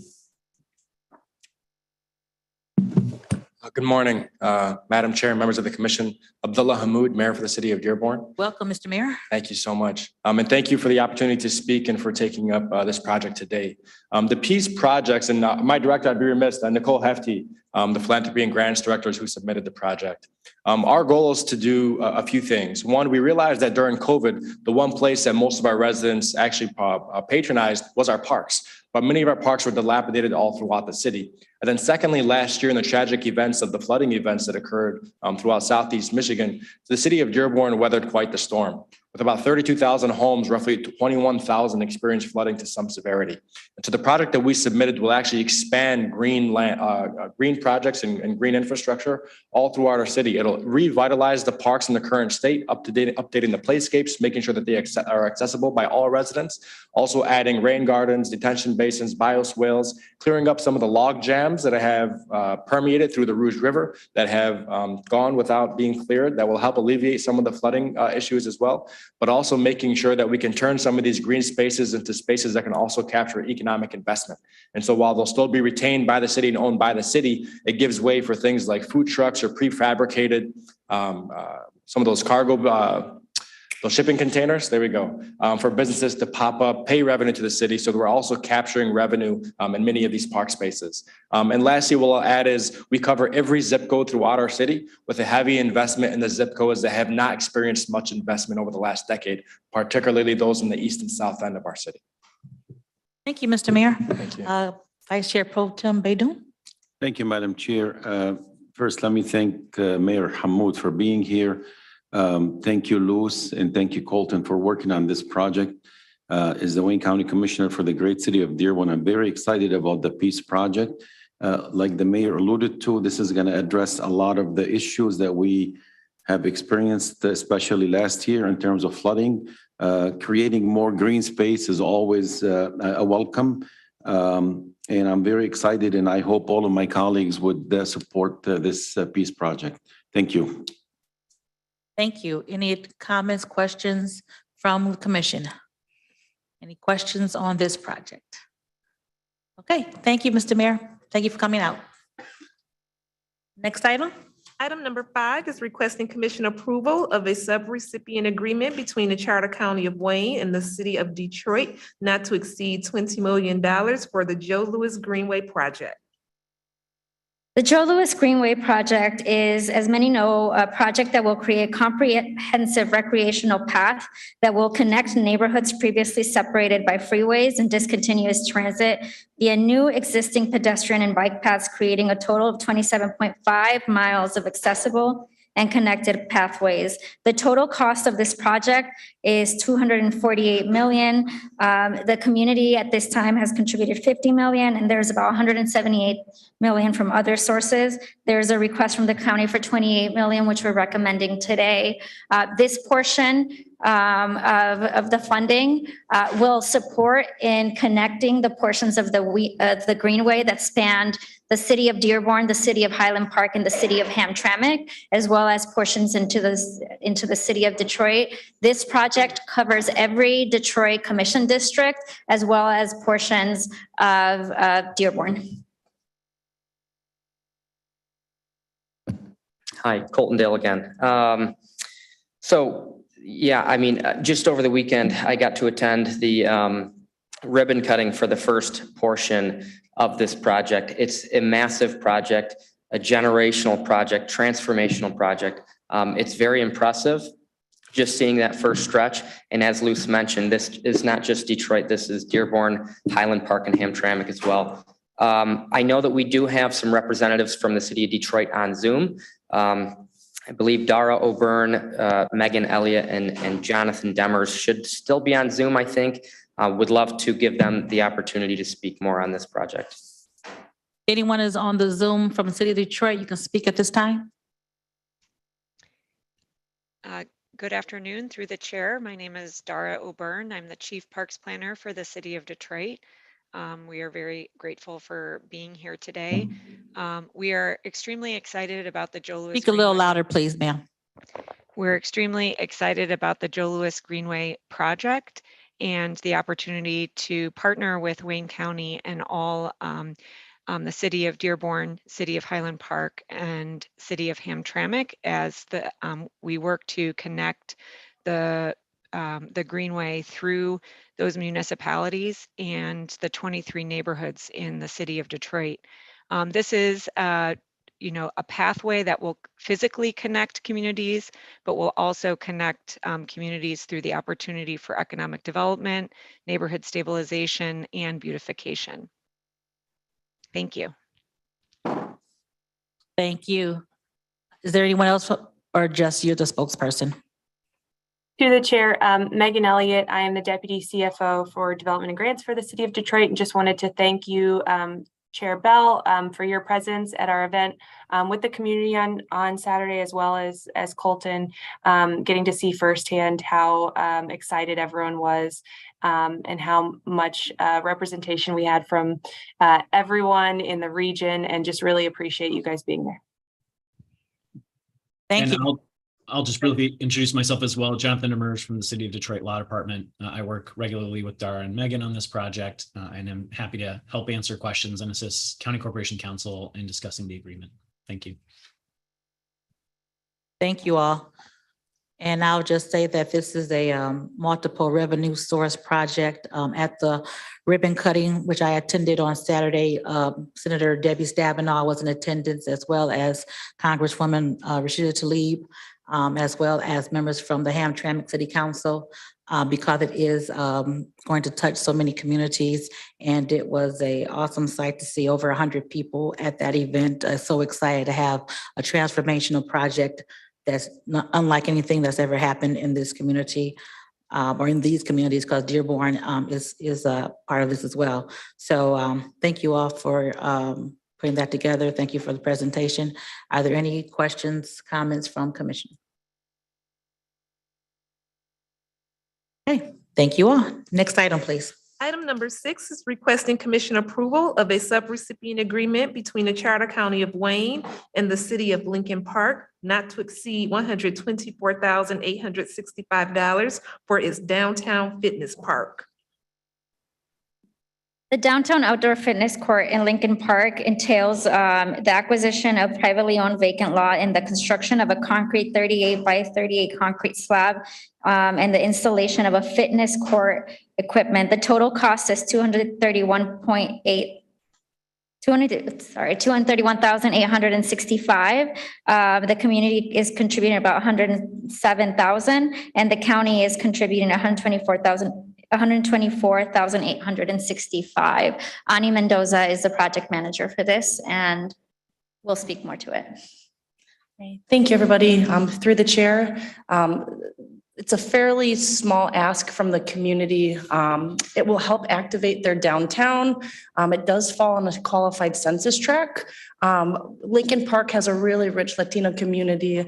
They have vacancies in their storefronts. The hope is that this will make the downtown more walkable, and activate that space, as well as providing outdoor activities. Again, this is another parks project that we're really excited about. Thank you. Any questions on this item? All right, thank you. Next item. Item number 7 is requesting commission approval of a subrecipient agreement between the Charter County of Wayne and the Mary Grove Community Association, not to exceed $47,500 for the development and beautification of 3 vacant lots on the east side of Kentucky Street between Florence Street and Puritan Avenue in the city of Detroit. The Kentucky Street Lots project in the city of Detroit is a project that was already underway, and we're happy to provide support for. It's going to develop 3 vacant lots on the east side of Kentucky Street, and the association has already secured some funding from Huntington Bank to contribute to this project. The total cost is $82,500, $35,000 coming from other partners, and $47,500 coming from Wayne County. Colton Dale is the project manager on this project. Yep, hi again. So this is a very small, probably, I think by far the smallest project that we're considering. It's a very small community-based project that is really just going to touch that Mary Grove neighborhood that needs some help. It has been a real pleasure to work with Jay Meeks, who is, I believe, president of the Mary Grove Community Association. I think he's on Zoom still. Would love Jay to speak in a sec, but it's about approximately, I think, a 50-50 match. The match coming from Huntington Bank. It is, I think, 3 lots on Kentucky Street that are going to be transformed into a community space where there really wasn't much before. Yeah, I'll pass it to Jay if he is still available. Let's hear from Jay, if he's online, and then Commissioner Clark. Correction. Mm-hmm. Correction. Yes. You will hear from Fred Watkins, who is the president of the Mary Grove Community Association. Fred, are you on the line? Jay is also there. Fred and Jay, if you can unmute yourself.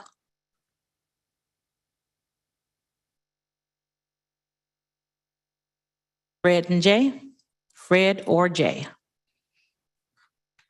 Hello. Hello. Hello, how you doing?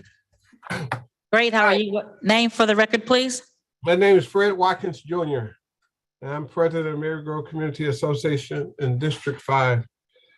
We are most appreciative of the opportunity to receive funds that will allow the Mary Grove Community Association to be able to employ Wayne County residents in our neighborhoods to serve as the project manager and laborers for our human infrastructure project. We most appreciate our County Commissioner Ernest Clark Coleman, who has steadfast provided partnerships with us and leaders in our district and has championed this project.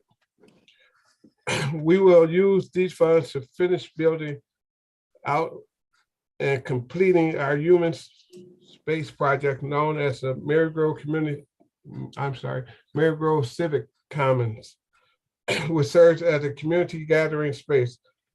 City Commons are a network of public places and facilities that enables communities to learn, celebrate, express collaborative actions. Cooperation and flourish together and can include libraries, parks, community centers, squares, and more. The Mary Grove community is primed for continuous transformation. The Mary Grove Community's Civic Commons is a common community drive initiative to seek to build on previous and ongoing efforts to reinvigorate and revive a silent neighborhood grasping with popular decline. Our initiative, the Mary Grove Civic Commons, seeks to build on, came out of newly elected Mayor Mike Duggins' campaign pillar that every neighborhood has a future. In Mary Grove, during the summer of 2014 and through a revitalized land bank, the mayor launched a nuisance abatement program that resulted in vacant properties either being rehabilitated or signed over to the land bank. Properties that were too distressed for redevelopment were demolished. In their place remained unproductive and blighted vacant lands. The Mary Grove Civic Commons framework includes 5 phases. Phase 1, Indiana lot acquired and rehabilitated. Phase 2, Huntington Park at Mary Grove Community Association, Kentucky Street, 2021. Phase 3, revitalizing of Indiana lot and community market, 2022 into 2023. Phase 4, connecting the common alley, 2022, 2023. And phase 5, Huntington Park extension, 2023 to 2024. We have a 10-person strong board of director, including Jay Meeks, who will serve as the supervisor of this work. And we thank you. Thank you, Mr. President. Commissioner Clark Coleman? Yes. I just want to say that this is a community that worked together. I couldn't come off mute. They received originally 3 lots. The city gave them three vacant lots that were right together. And they didn't just depend on the county. They have other stakeholders that they appeal to, and they're getting help from Huntington Bank and other stakeholders. But this is the county's a portion or donation or for the project itself. But it's an area that they're renovating for the community to come out, have a place to meet. It's a nice park. They're going to provide flowers and benches and park benches and a pergola and things like that, so that people in the neighborhood, and it's a neighborhood that's struggling, but coming back. And this will be certainly a way to encourage people to purchase houses and then fix up homes around the area. So this is a gathering place for the community. And it's exciting to see the little people who took it upon themselves to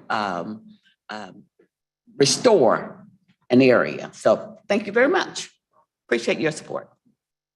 Thank you, Commissioner. The last few projects, if you all have noticed, a lot of them have been green space projects. I think that was something that came out of the pandemic, that we needed more green spaces in Wayne County so that people can go outside and recreate during the pandemic when we couldn't do much but go outside. So I think all of these green space projects are really transformational in how we will continue to go in Wayne County, having spaces for our community, for our residents to go out, recreate, ride bikes, gather. That's a great use, in my opinion, of these funds. So thank you, Commissioner. Thank you. Next item. Item number 8 is requesting commission approval of a sub-grant agreement between the Charter County of Wayne and the Motown Museum not to exceed $2,500,000 for the Motown Museum expansion project. The Motown Museum expansion is an exciting happening for all of us who enjoy visiting the Motown Museum and the history that it represents for our region. The total project cost is at $52.8 million. The county is contributing $2.5 million to the completion of this massive project. Colton Dale is the project manager for this project. Yes, happy to speak more about this one. This is one that I'm particularly excited about. So this is a pretty high profile project. I'm sure everybody's aware of it. It has already been underway, happening in a few different phases. Phase 1 was Hitsville Next, which was transforming 3 original Motown era homes to serve as the museum's educational and creative hub. Phase 2 was the construction of the plaza out front of in the campus that I believe is just about wrapped up. And then phase 3, which is expanding the footprint of the museum with a new building, is breaking ground soon.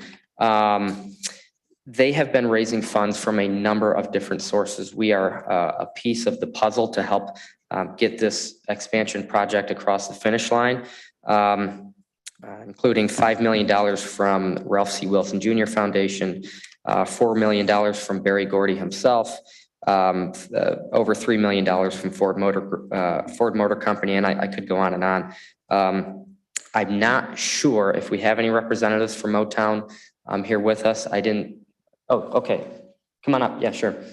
I've been talking to these folks for a year, and unfortunately, I've not seen most of their faces because it's either been on Zoom with no video or over the phone. Take it away. Hi there. Hi, my name is Paul Barker. I'm Director of Development for Motown Museum, and it is my pleasure to be here today. I can't even begin to tell you how excited we are about this project because it's a labor of love for me. I'm 51 years old, but I started at Motown Museum as an 18-year-old volunteer with Esther Gordy Edwards, the founder of Motown Museum and sister to Barry Gordy. It was her dream to have a place where this Motown story would forever be preserved and told. Never in her dreams would she think that we would be at a place today where not only are we telling the story in a proper way, but positioned in a way to, through programs and education, engage our community and further the mission that Motown started in Detroit, which is developing another generation of talent and entrepreneurs. So through our programs and through the existing and expanded exhibit space, we hope to inspire young people. We hope to give them opportunity to train and develop their craft, whether it be talent or entrepreneurial efforts of any sort, and then help them launch it into our community and create another generation of great successes here in Detroit. I'm happy to answer any questions you may have about the project. Madam Chair, Yes, Commissioner Kinlock. I'm glad to see that this project is being brought forward. It was an extreme pleasure right when I was appointed that they invited me over to come and take a look at what those plans were. It's also great to see that the financial goals and plans that you all were looking forward to engage those donors, that they actually are coming to the table.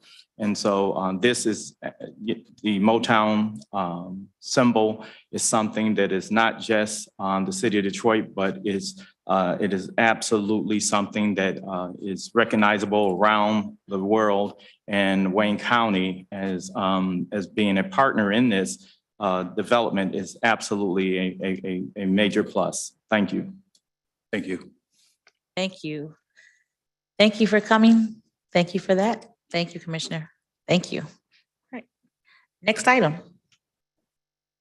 Item number 9 is requesting commission approval of an intergovernmental agreement between the Charter County of Wayne and the city of Northville not to exceed $2,500,000 for daylighting of the Rouge River Park.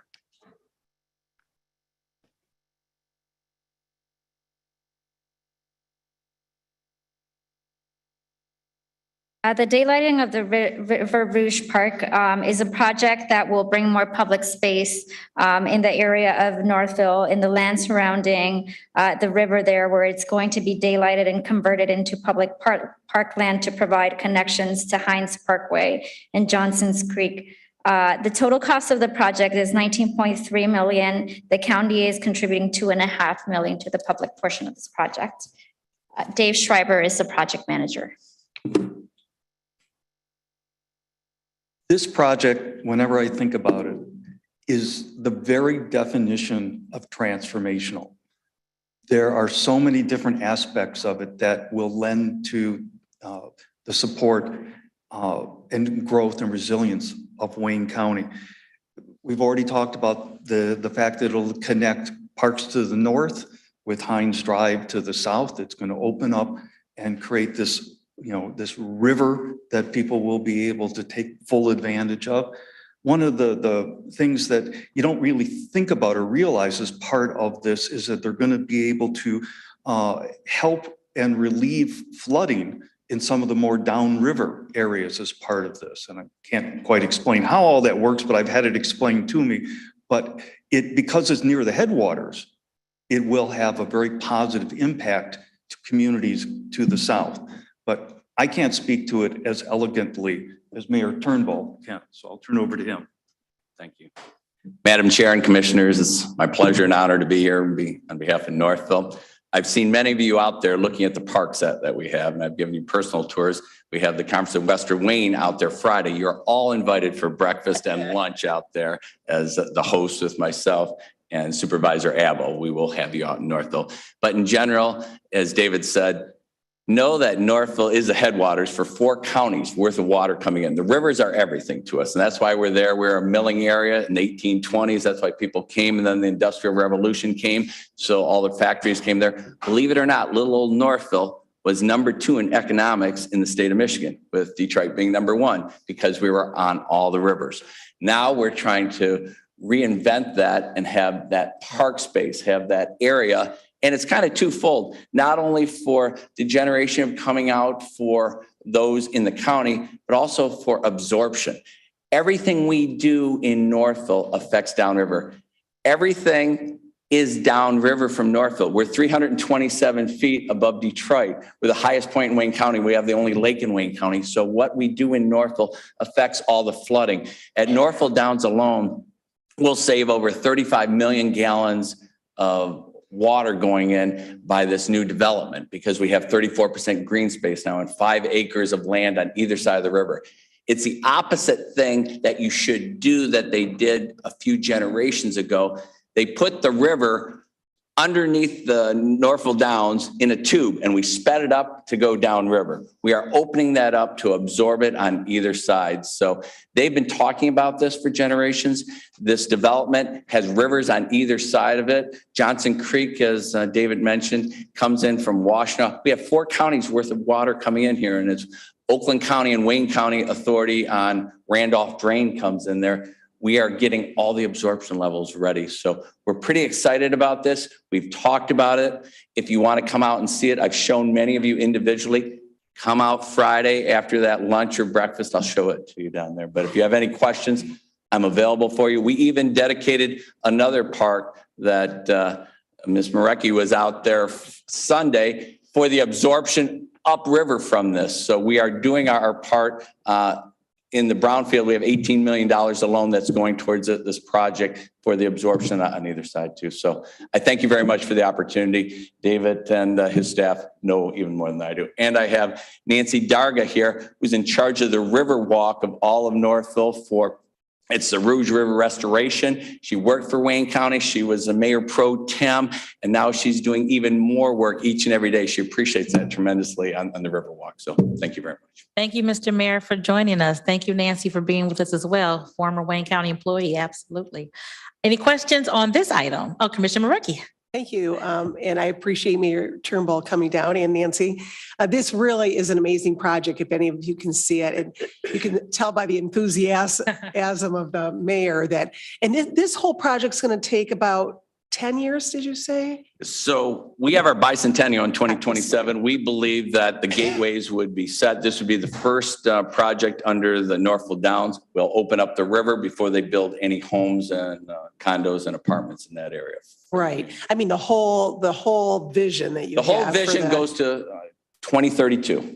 So we have 18 sections of the Riverwalk that's going up Johnson Creek. That's connecting city parks to township parks, to county parks, to state parks. We're the last connector in the state. Theoretically, from Northville, you'll be able to go all the way up to Mackinac City with the connectors. You'll be able to go south all the way down to Ohio. We connect the Wayne County Pass on Hines Drive to this. So this goes right into there. And we're looking at a location where McDonald Ford used to be for a farmer's market for parking for everybody to go either on Wayne County's parks or our parks right there. So we're right in the midst of that. It's through civic relationships, corporate relationships, and a lot of partnerships that we can get this done. So thank you. So thank you, Madam Chair. Thank you. Thank you. So exciting. Thank you so much for being here. Any questions for the mayor? Commissioner Baydun. Thank you, Madam Chair. Thank you, Louis. Thank you, Mr. Mayor. As a Dearborn resident, I'm very excited to see that the flow of water from the highest point to Dearborn is going to be gone, hopefully one day. Thank you. All right. Thank you, Commissioner. Thank you so much, Mr. Mayor. Thank you. All right. Hearing no other questions, go ahead. Next item. Item number 10 is requesting commission approval of an intergovernmental agreement between the Charter County of Wayne and the City of Taylor not to exceed $2,326,230 for the rehabilitation and upgrade of Lange Park Action Adventure Park. Lang Park Action and Adventure Park is a project in Taylor that will develop a 33-acre parcel. The vision is to turn this into an urban forest, turn this urban forest into an action and adventure style park. The total cost of the project is at just over $4.6 million. There's a half and half split between the community and the county at about $2.3 million each. Lucius Anthony is the project manager here. Good morning. Good morning. Lucius Anthony, project manager. Economic development. This is a project that I'm very excited about, transformational outdoor space. Lang Park, which is located north of Eureka, west of Beach Daily. It's developing 33 acres parcel of land there to really a one-stop shop when you're talking about recreational and outdoor space. This particular project and proposal will include BMX biking, pavilions for picnics for family, also a fitness challenge course, fishing docks, cross-country skiing, also an 18-hole disc golf, as well as playscape as well. So again, this project is very transformational and also a priority for the city of Taylor. With me today to speak more into the project, I have the Director of Parks and Recreation. Good afternoon, Madam Chair, Commissioners. Thank you for letting us be here today. It is a project we're very excited about, and hopefully you guys can feel the same way about this. We think of the box of recreation. I think everyone says we have baseball, which Taylor, very proud baseball community, 2021, right? World Series champs. But we have all those bases covered. And when we really looked into it in the local communities near us, the connectors that we have with freeways to the proximity of this park's location, a lot of these people who live in these areas don't have lake houses and the ability to get to those things. They don't have the ability to learn how to fish. they'll never ski. They'll never have the opportunity to do these things. So we feel with this parcel, it is very untapped. The natural beauty is still there with the woodland, and we would leave that as it is and incorporate walking paths through it. We would have the sled hill added, the fishing docks added, slackline courses, as Lucius mentioned, BMX pump tracks, skate park, fort style playscapes, not just cookie cutter standard playscapes. These will be real adventure type playscapes where imaginations can grow and kids can have an outlet to do quality outdoor activities along with families in the pavilions and the recreational space for them to use. Thank you so much. Sounds exciting. Commissioner Basham. Thank you, Madam Chair. Unlike item number one, the subcontractors Hennessy Engineering, so we know who the subcontractor is on this one. But also, this Taylor is 24 square miles. This is in the, I guess, the most needed end of the city. The most stressful part of the city, the end of the city where probably the majority of the police calls go to. So a park like this would not just be good for the city, but it would be especially good for the people in that area. And it shows that we can transform that part of the city. And kudos for Mr. Yulin for what he does, not just there, but also being a coach of the world champs last year, Northwest Little League. So, but anyway, this area where this is going is really going to help that whole region there in the south end of Taylor, southwest end. Thank you. Thank you. Any questions on this item? All right, thank you so much. Thank you for being with us. Thank you. Next item, Madam Clerk. Item number 11 is requesting commission approval of an intergovernmental agreement between the Charter County of Wayne and the City of Trenton not to exceed $1,500,000 for the demolition of Riverside Hospital. The demolition of Riverside Hospital in the city of Trenton will use funding to assist in the demolition of this old Riverside Hospital. It is an incredibly blighted property. It has been an issue and a nuisance to the community and the neighbors in the surrounding area for years. Previous mayors, previous council members there have regularly reached out to request support in remediating this property. It is of huge concern to Wayne County and the impact that it has on residents. And particularly, as you heard recently, there are concerns about potential effects to the Detroit River. This is a priority project for the city of Trenton, and they are requesting $1.5 million from the county for a total of $3 million in project cost. Ani Mendoza is the project manager. Thank you, Luz. This is one of the most important projects that has come up since I've been here with the city of Trenton. It is immediately adjacent to single-family homes, to multifamily homes. They have one park on the river, it's Rotary Park, and it's probably within 30 yards of that. As Luz mentioned, it is an environmental hazard. This is a brownfield site. It is a danger to the community. And so we do support helping, take the building down and to remediate it in a safe manner. And I will let Dean Creech speak a little bit more to it. He's the city administrator. Thanks for having me here. So I'll give you a little brief history, just to save everybody's time. I'm sure everybody wants lunch. So the hospital's been vacant for 20 years since what was the Riverside Hospital left. Henry Ford Health kept control of the property for about 10 years. The last 4 years, it's been in litigation with the city where we've been trying to get the building demolished because it's just, it's an incredible eyesore. It's non-functional.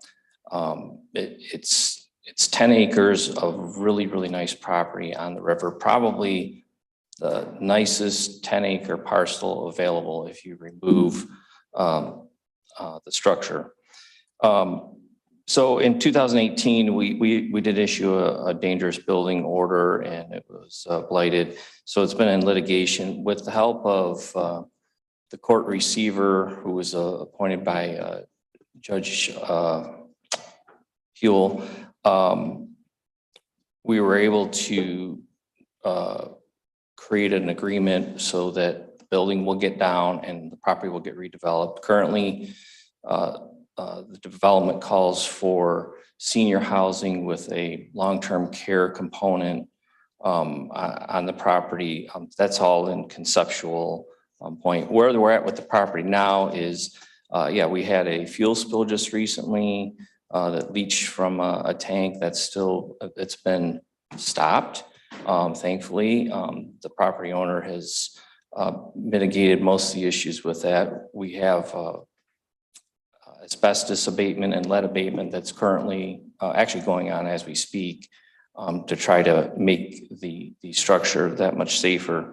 And I listened very intently, some justified concerns from some of the commissioners speaking about where the money goes and different aspects of that. But I do want to stress to you that Trenton's making this request because the community really is in tough shape. To the north of our community, we have about 200 acres owned by Crown Enterprise, former McLeod site, which I know you are all familiar with. And to the south, we have a now shuttered DTE power plant, another 200 acres waterfront that is going to have to go through significant cleanup and rehabilitation. So this 10-acre parcel right in the middle of our downtown, right in the middle of residential area is extremely important to us. And we really do need the help to make it succeed. On the financial end of it, there were some questions, and maybe I'm getting out of my wheelhouse a little bit, but I will stress to you that there is a $3.5 million TIF that was negotiated with the court's assistance. And so just so you understand how TIFs work and everything, those are tax dollars that are basically going to help subsidize the redevelopment of the property. The injection of this money into the project will have a corresponding reduction in that TIF. So it's tax dollars for tax dollars. There's nothing underhanded or anything like that. But we really need the support. Those residents have sat there and looked at a dilapidated eyesore and non-functional building for 20 years, and it's just a shame. So appreciate your consideration, support, and I really appreciate the opportunity to be here. I'm not big into public speaking, as you might be able to tell, but and I'm willing to answer any questions. If you want to tour the facility, I'm happy to have you come down and check it out and the impact. I mean, we have homes that are less than 100 yards from the structures. It's really unfortunate. So thank you. Thank you. Thank you. Commissioner Vice Chair Palomero. Thank you, Madam Chair. Dean, thank you for coming here this morning, and to you and Luz and Ani, you all did a very articulate and excellent job in describing how important this project is to Trenton and the entire downriver area. So well done. Thank you, Commissioner. Commissioner Anderson. Thank you, Madam Chair. So am I to understand that this property is still under the ownership of Henry Ford? No, sir. The property is, I won't go into all the side rails because no, NAVA Management owns the property currently, which, well, you can Google the actual owners of it, but it's NAVA Management technically, yes. So the dollars will be spent for the raising of the building and Yeah, that's correct. So where that's at right now is we went through with NAVA Management and they went through a whole bidding process and everything. And we actually are in good shape where we have Ron Sully as the general contractor and Blue Star Demolition as the sub. And yes, there, I can tell you that the court has been so useful in helping us to make sure that every dollar that goes through goes through being checked by the receiver, checked by the city, and everybody's in agreement with it, or the checks don't get issued. So we're very, very fortunate with that. Yes.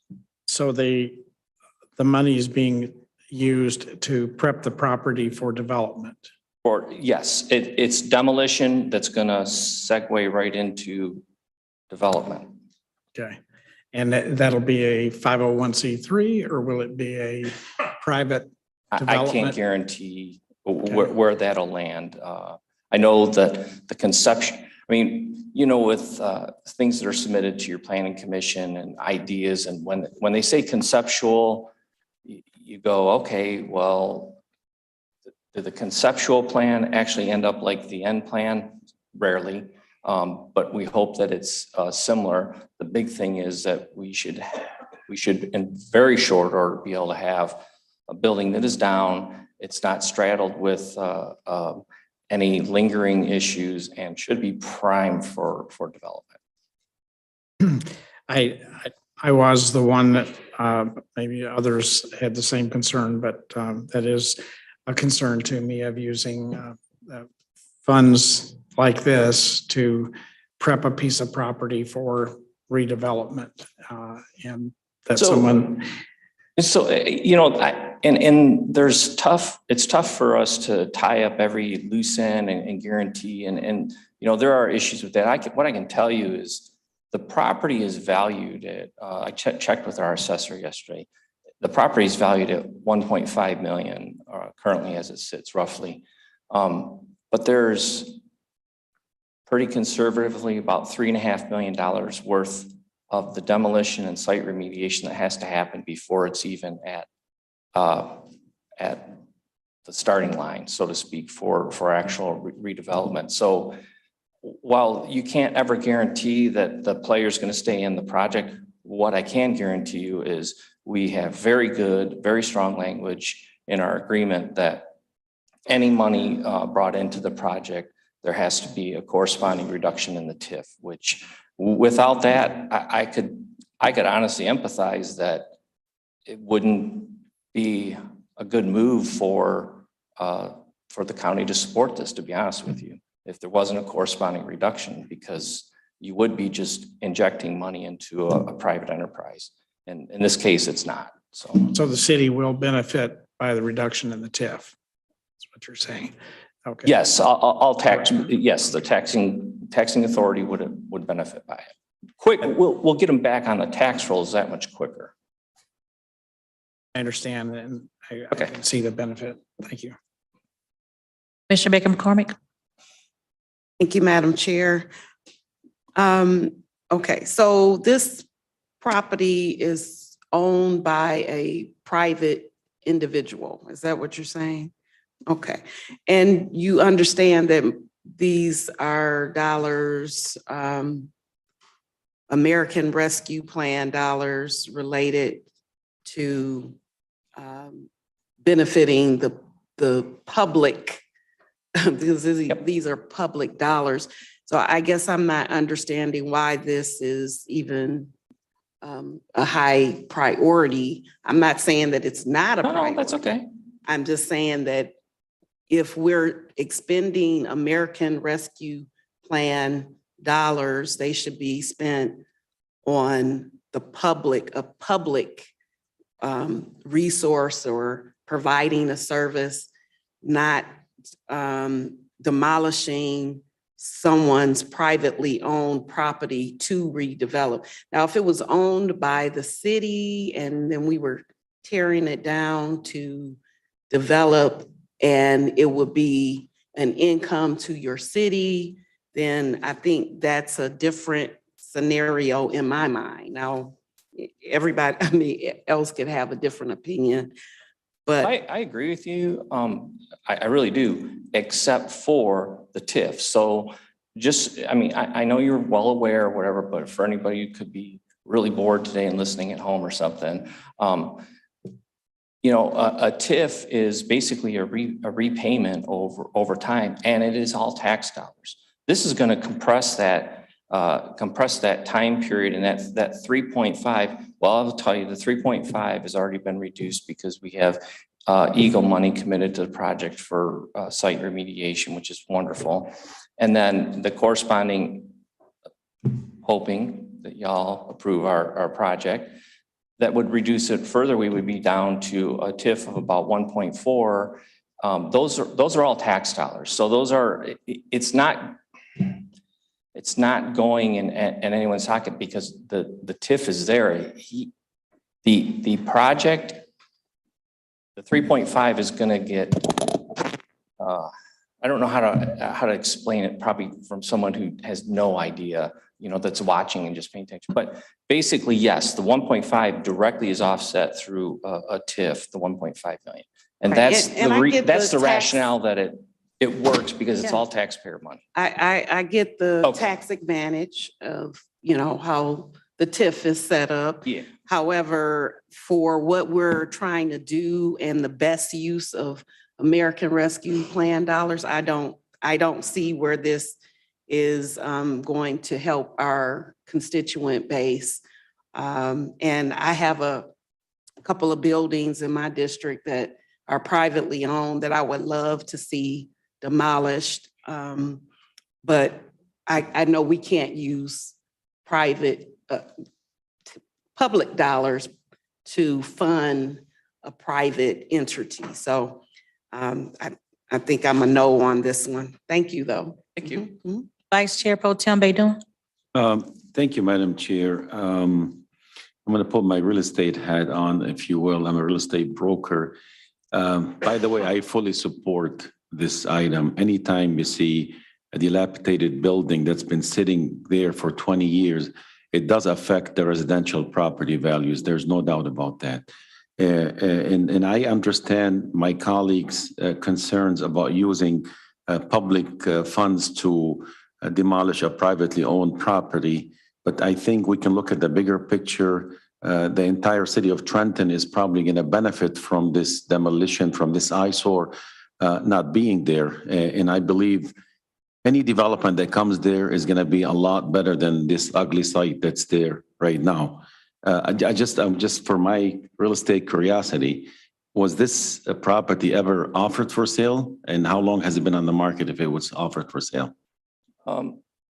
Like formally or recently? Yeah. No, it hasn't been offered for sale. I'm sure Napa management has entertained offers and they've never been closed off to it. But Dr. Nasir has been, I want to be careful what I say because of litigation. Dr. Nasir has been adamant about wanting to build a senior housing project with long-term care capacity on that site. He's been adamant. He also built, he owns 2 other sites, but he built one of them from scratch. So that caused some delays. His original intent was he wanted to renovate it and make something out of it. But unfortunately, the property sat for so long. Finally, last summer would have been, we got him to acknowledge it wasn't something that it was cost prohibitive to ever redevelop, remodel or redo the structure that it needed to go. But to my knowledge, it has not been on the market since he took ownership of the property. Yeah, again, from my perspective, the proposed intended use that you just mentioned, I think that they will benefit the residents and the entire area in Wayne County. We have a lack of these types of facilities, I believe, and look at it this way, you're probably going to increase the tax base by putting it back on the tax roll as well. Thank you. Thank you, sir. Thank you. Madam Chair. I'm sorry. Just to that point, Megan McCormick. I just want to clarify that any project that provides a benefit to the community as your project would in the long term, I am totally for. I'm just saying that for what we're trying to do right now, you have 239 projects. And I know I have a couple in my district that are definitely that are not owned by private citizens that could also have an impact. So I just wanted to be clear, I'm not against your project. I just think other projects should come before. Thank you. Thank you. Thank you, sir. Next item. Item number 12 is requesting commission approval of an intergovernmental agreement between the Charter County of Wayne and Van Buren Township not to exceed $4,500,000 for the community center project and senior center improvements. The community center project and senior center improvements in Van Buren Township is a project for the construction of the community center in Van Buren, in addition to necessary upgrades to the existing senior center. The project is a partial renovation of the existing spaces, as well as expanding the footprint of the current structure to allow for the construction of new community spaces. The total project cost is about 17.1 million, about 10.6 million coming from the community, 2 million from other sources. The proposed contribution from the county is 4.5 million. The project manager here is Lucius Anthony. Lucius Anthony again with Economic Development. Again, a pretty straightforward project. However, the impact here is priceless. When you're talking about creating and expanding space for senior citizens within not only Van Buren Township, but also nearby communities such as Belleville and also Sumter Township as well. I know Supervisor has been waiting, and for the sake of time, I'll kind of transfer it over to him as well. I'll be quick since it's late. Kevin McNamara, Supervisor of Van Buren Township. Welcome, Commissioner. Thank you. So this is an old building. I mean, it was 30, 40 years old. It was an old DPW garage. We converted it 20, 30 years ago into a community center and a senior center. We have 2,800 seniors, which is at this garage that use it every year. That's a lot of seniors, especially when you have 30,000 people in your community. So 10% of our residents were using it. We've outgrown it. We needed to fix it up. And quite frankly, it needs to be, ripped down. But so we went to the community and we asked what they thought, and they thought they gave us $2 million. So it's a lot of money from a little place like Van Buren Township. And we're so thankful that Wayne County is on our side, helping us out with this, because we could not do that without your help. But thank you. Thank you. This is our clerk, Leon Wright, is clerk of the year last year. So. Just briefly, this is very passionate to me. I was elected clerk in 2008 as a clerk with Ms. Lorenzi, who was a clerk also at that time. We sat on various boards together. I've sat on the Recreation Committee since 2008, and this has been an initiative for me for 14 years now. And, in 2009, we all got hit with the Great Depression, which we are coming back from now. Van Buren Township has done well with our finances and putting us in a predicament that we can do something for our residents now. We are fortunate to maintain funds from a landfill, but I personally believe because the resident has to put up with that landfill, the smell and the discomforts of things that happens from it, even though we get a nice revenue from it, it's time for us to do something for them. We have a very fast growing senior capacity in our township, and it's growing yearly. They are very excited. We are very excited that we can do this. I'm excited that we can bring this forth for you guys, and hopefully with your support, we can do something that's going to be great, not only for Van Buren Township, but the community and the tri-community, as we call it, Van Buren Township, Belleville, and Sumter. Thank you. Thank you. Any questions for this team? Commissioner Haydos. Thank you, Madam the Chair. I am very familiar with the area and the region. In fact, it's in my district. And I'm so impressed with the local government in Van Buren, who really been living up to the expectation of the community by keep things moving and try to address the issue that might be issue in the future and some need to the citizen, especially the senior citizen in their community. And this project would enhance the standard of living in the area. And I'm very happy to see Wayne County supporting those kind of activity to make sure we're moving forward to the future. And it's a growing community. Van Buren, if you go through Belleville Road and you see the growth, the commercial growth, and that would have been brought to the area by the need the more the residential development increase, the more the need for those type. So I think it's excellent project, and I wish Van Buren lots of success under the leadership of Mr. McNamara, Leon Wright, and keep it going. Thank you. Thank you. Thank you, gentlemen, for coming down. Thank you, Supervisor McNamara. Good to see you. All right. Thank you so much. Any additional questions? All right. Thank you. Next item, Madam Clerk. Item number 13 is requesting commission approval of a subrecipient agreement between the Charter County of Wayne and the City of Wayne not to exceed $250,000 for the rehabilitation and upgrade of the Gowdy Park Amphitheater Pavilion. Thank you. The Gowdy Park Amphitheater Pavilion Rehab Project is a project with the City of Wayne. Gowdy Park is a regular meeting space for the residents of the City of Wayne. Although the amphitheater is significantly deteriorated and is raising some safety concerns, the project majorly supports quality of life for residents in the region, as well as important to the economic health of businesses in the downtown area. This project is a total cost of $1.4 million, about $116,000 coming from the community, about $1 million secured from other sources, a request of $250,000 from the county to close the gap here. David Schreiber is the project manager.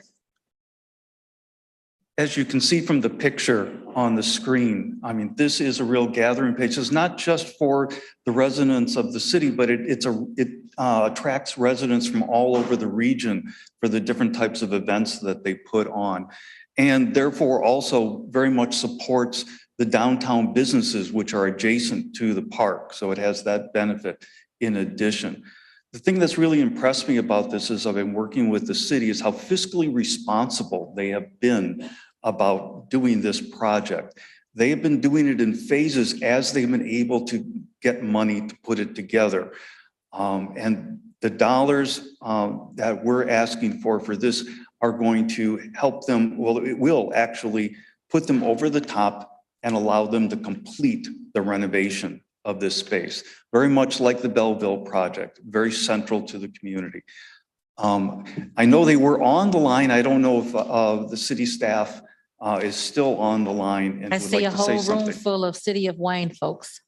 A whole room. I don't know if they have the ability to speak or not, but there's a room full. If someone from the city is still on, if they'd like to say a few words. I don't know if they know how to unmute themselves.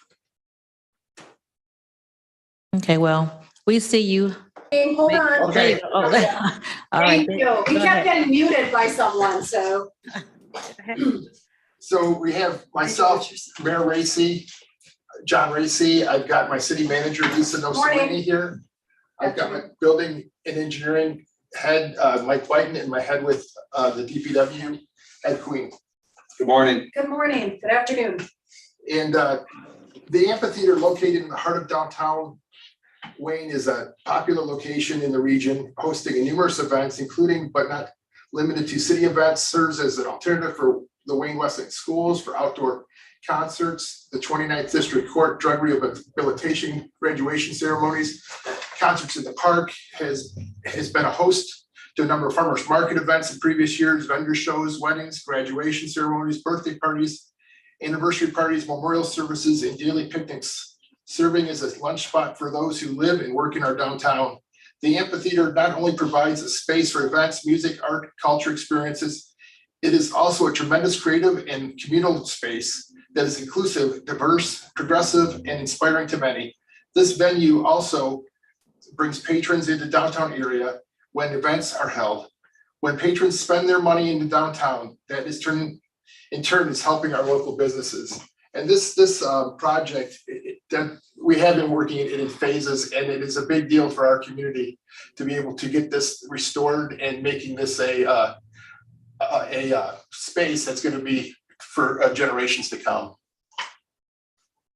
Thank you so much. Thank you for all of the support that you have in the room with you. Are there any questions from commissioners? Commissioner Hados? Thank you, Madam the Chair. Thank you, Mayor and Lisa. I know this project, it's near to my heart. I live in the city of Wayne and I enjoy that park, and we have so many successful events during the summer. And the people in the region love that park and the activity we have in that park. And I wish we got more money for that project because the park could use a lot of enhancement. And as the picture, it's better than 1,000 words. It shows you the density of the people who attend that park. And in the future, I want to thank my colleague for the support for that, and thank Luz and David and working with the municipality to make those projects happen. In the future, we're looking to continue support in those areas because the people in the area enjoy it. Thank you. Thank you, Commissioner.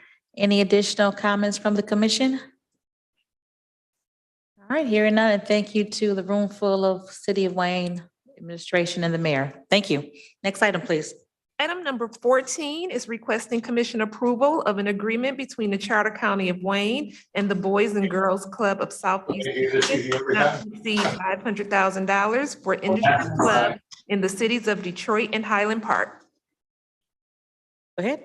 Finally, last one. item. My watch says I've exceeded my stand goal today. The Boys and Girls Club of Southeast Michigan is requesting funding for the pony ride and the industry clubs to serve the areas of Detroit and Highland Park. This will provide 225 youth the opportunity to experience work and entrepreneurship development programs. This club model enables youth to receive workforce training and entrepreneurial development in a variety of industries, including fashion, urban planning, risk management, sports, and entertainment. The total cost of the project is about $1.1 million, with $605,000 in contributions from other partners and $500,000 requested from Wayne County. Laura Sanchez is the project manager on this project. Hello, good afternoon, Commissioners. Laura Sanchez, Economic Development Division. As Lou stated, this is for an exciting program with the Boys and Girls Club. We know how dedicated they are working with our youth. They have locations in Detroit and Highland Park, and this is a really exciting model to build upon the workforce development programs they have. They build entrepreneurial support, business incubator programs, and pay youth to participate in them to gain skills in the avenues of fashion, entertainment, esports, urban planning, and risk management. With me today, we have Esther Kite from the Boys and Girls Club and representatives on Zoom to speak more about their initiative. Laura, we remain very excited about this workforce development program as it is an intersection of our industry partners and our pony ride partners, which are also supporting small businesses based in Detroit and Highland Park. We have other industry partners and financial supporters such as Ally Financial, the Pistons, Comcast, the Red Wings, and General Motors, and other government support as well. Importantly, in 2022 and 2023, we plan to add an additional industry club around Code to Careers and attach credentialing to 2 of our industry clubs in 2023 with the help of our industry partners and educational partners. We appreciate the consideration of your support for this program again in 2022-23, and we're happy to answer any questions. We also have Elise Dixon, our Chief Program Officer, on Zoom. Pretty good job, Esther. Any questions, comments on this item?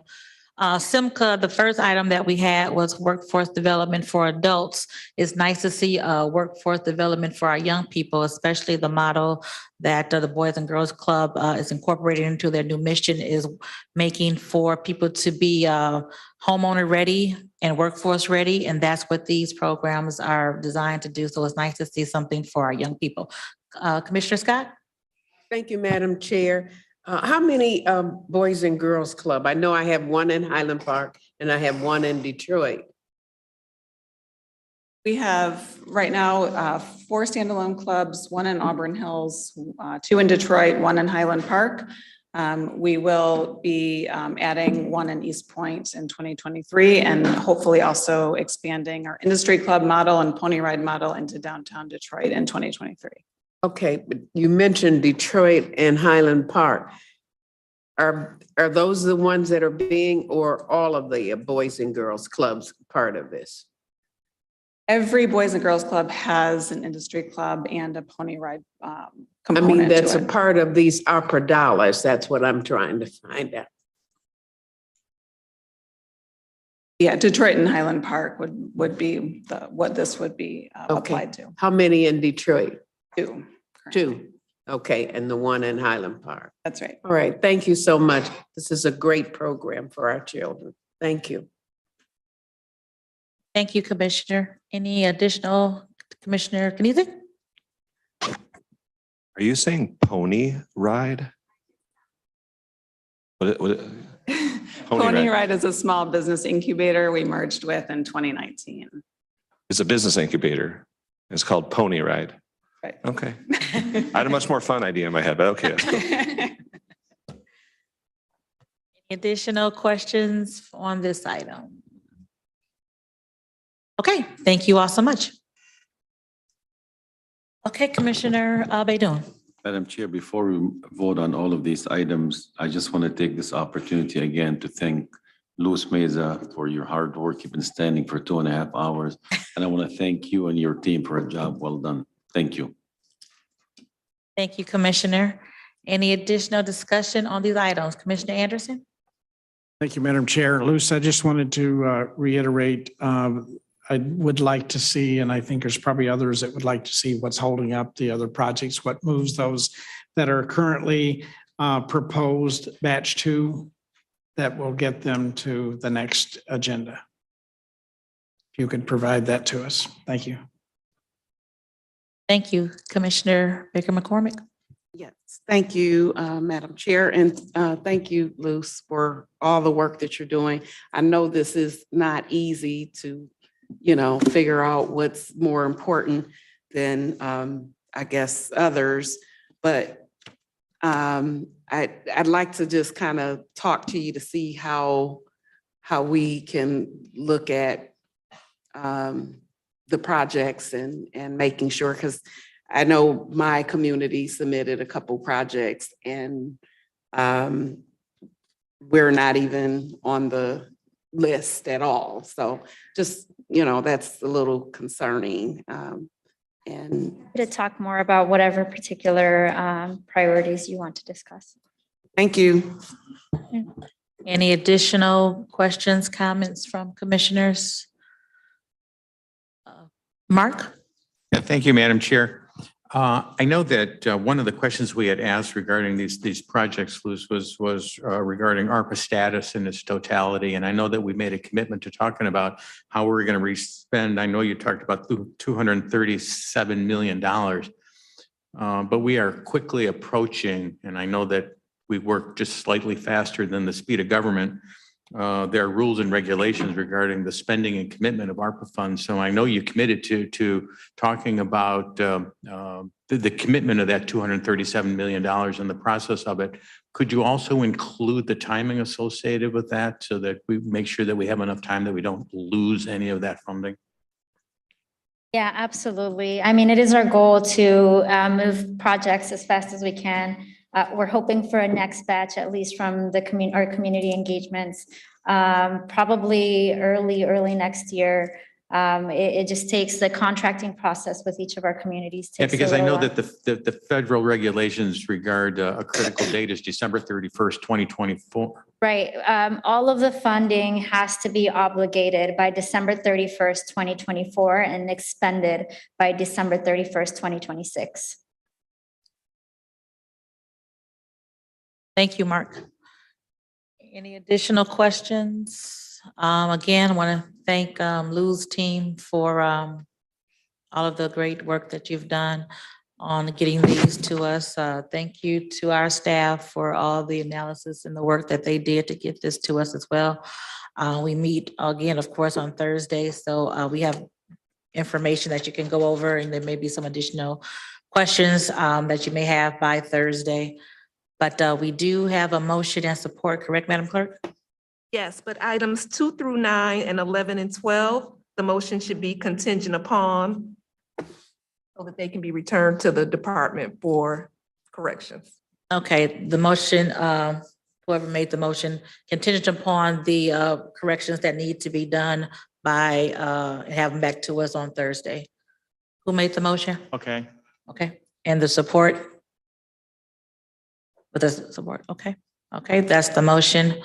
Contingent upon getting the information that we requested back to us today so that we can have it ready for Thursday. Okay, please vote.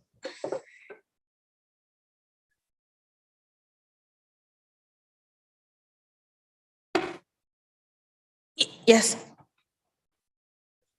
2 through 19. Microphone. For number 11, item number 11, I'm a no vote on that one. Duly noted. Motion carries. Commissioner Baker McCormick is a no on number 11. Okay, thank you. Next item, please. Such other matters as may be properly submitted before the committee. None. Public comments. Anyone on the line who has public comment? I see Becky. Go ahead. You have 2 minutes, ma'am. Hi, good afternoon. My name is Becky Kandaris. I'm the program director at a nonprofit, the Grandmont Rosedale Development Corporation. We had submitted a proposal for ARPA funding consideration through Commissioner Baker McCormick to build affordable housing for seniors and to provide restaurant and retail space for our community in Northwest Detroit. We have support from our county commissioner. We have submitted letters of support from our congresswoman, city council member, our state representative, the City of Detroit's Housing and Revitalization Department, and Detroit Future City. We have funding commitments from the city and Congress, but none yet from the county. So I've been hearing a lot today that the priorities for the batches were set with input from local communities. We have all of this local support, so I'm wondering if someone can speak to why our project wasn't prioritized or how we can get it prioritized going forward. Thank you, Becky. We don't go back and forth during public comments, but your commissioner is going to speak to Economic Development Director, and per that conversation, she'll relay back to you how we can get that on the list. Thank you. Thank you. Anyone else on the line for public comment? Is there anyone in the chambers for public comment? Do we have any emails for public comment? No emails were received. Going once on the line, twice, public comments. Okay, next item. Adjournment. So moved. All right, meeting adjourned. We'll see you Thursday. Thank you all, everyone.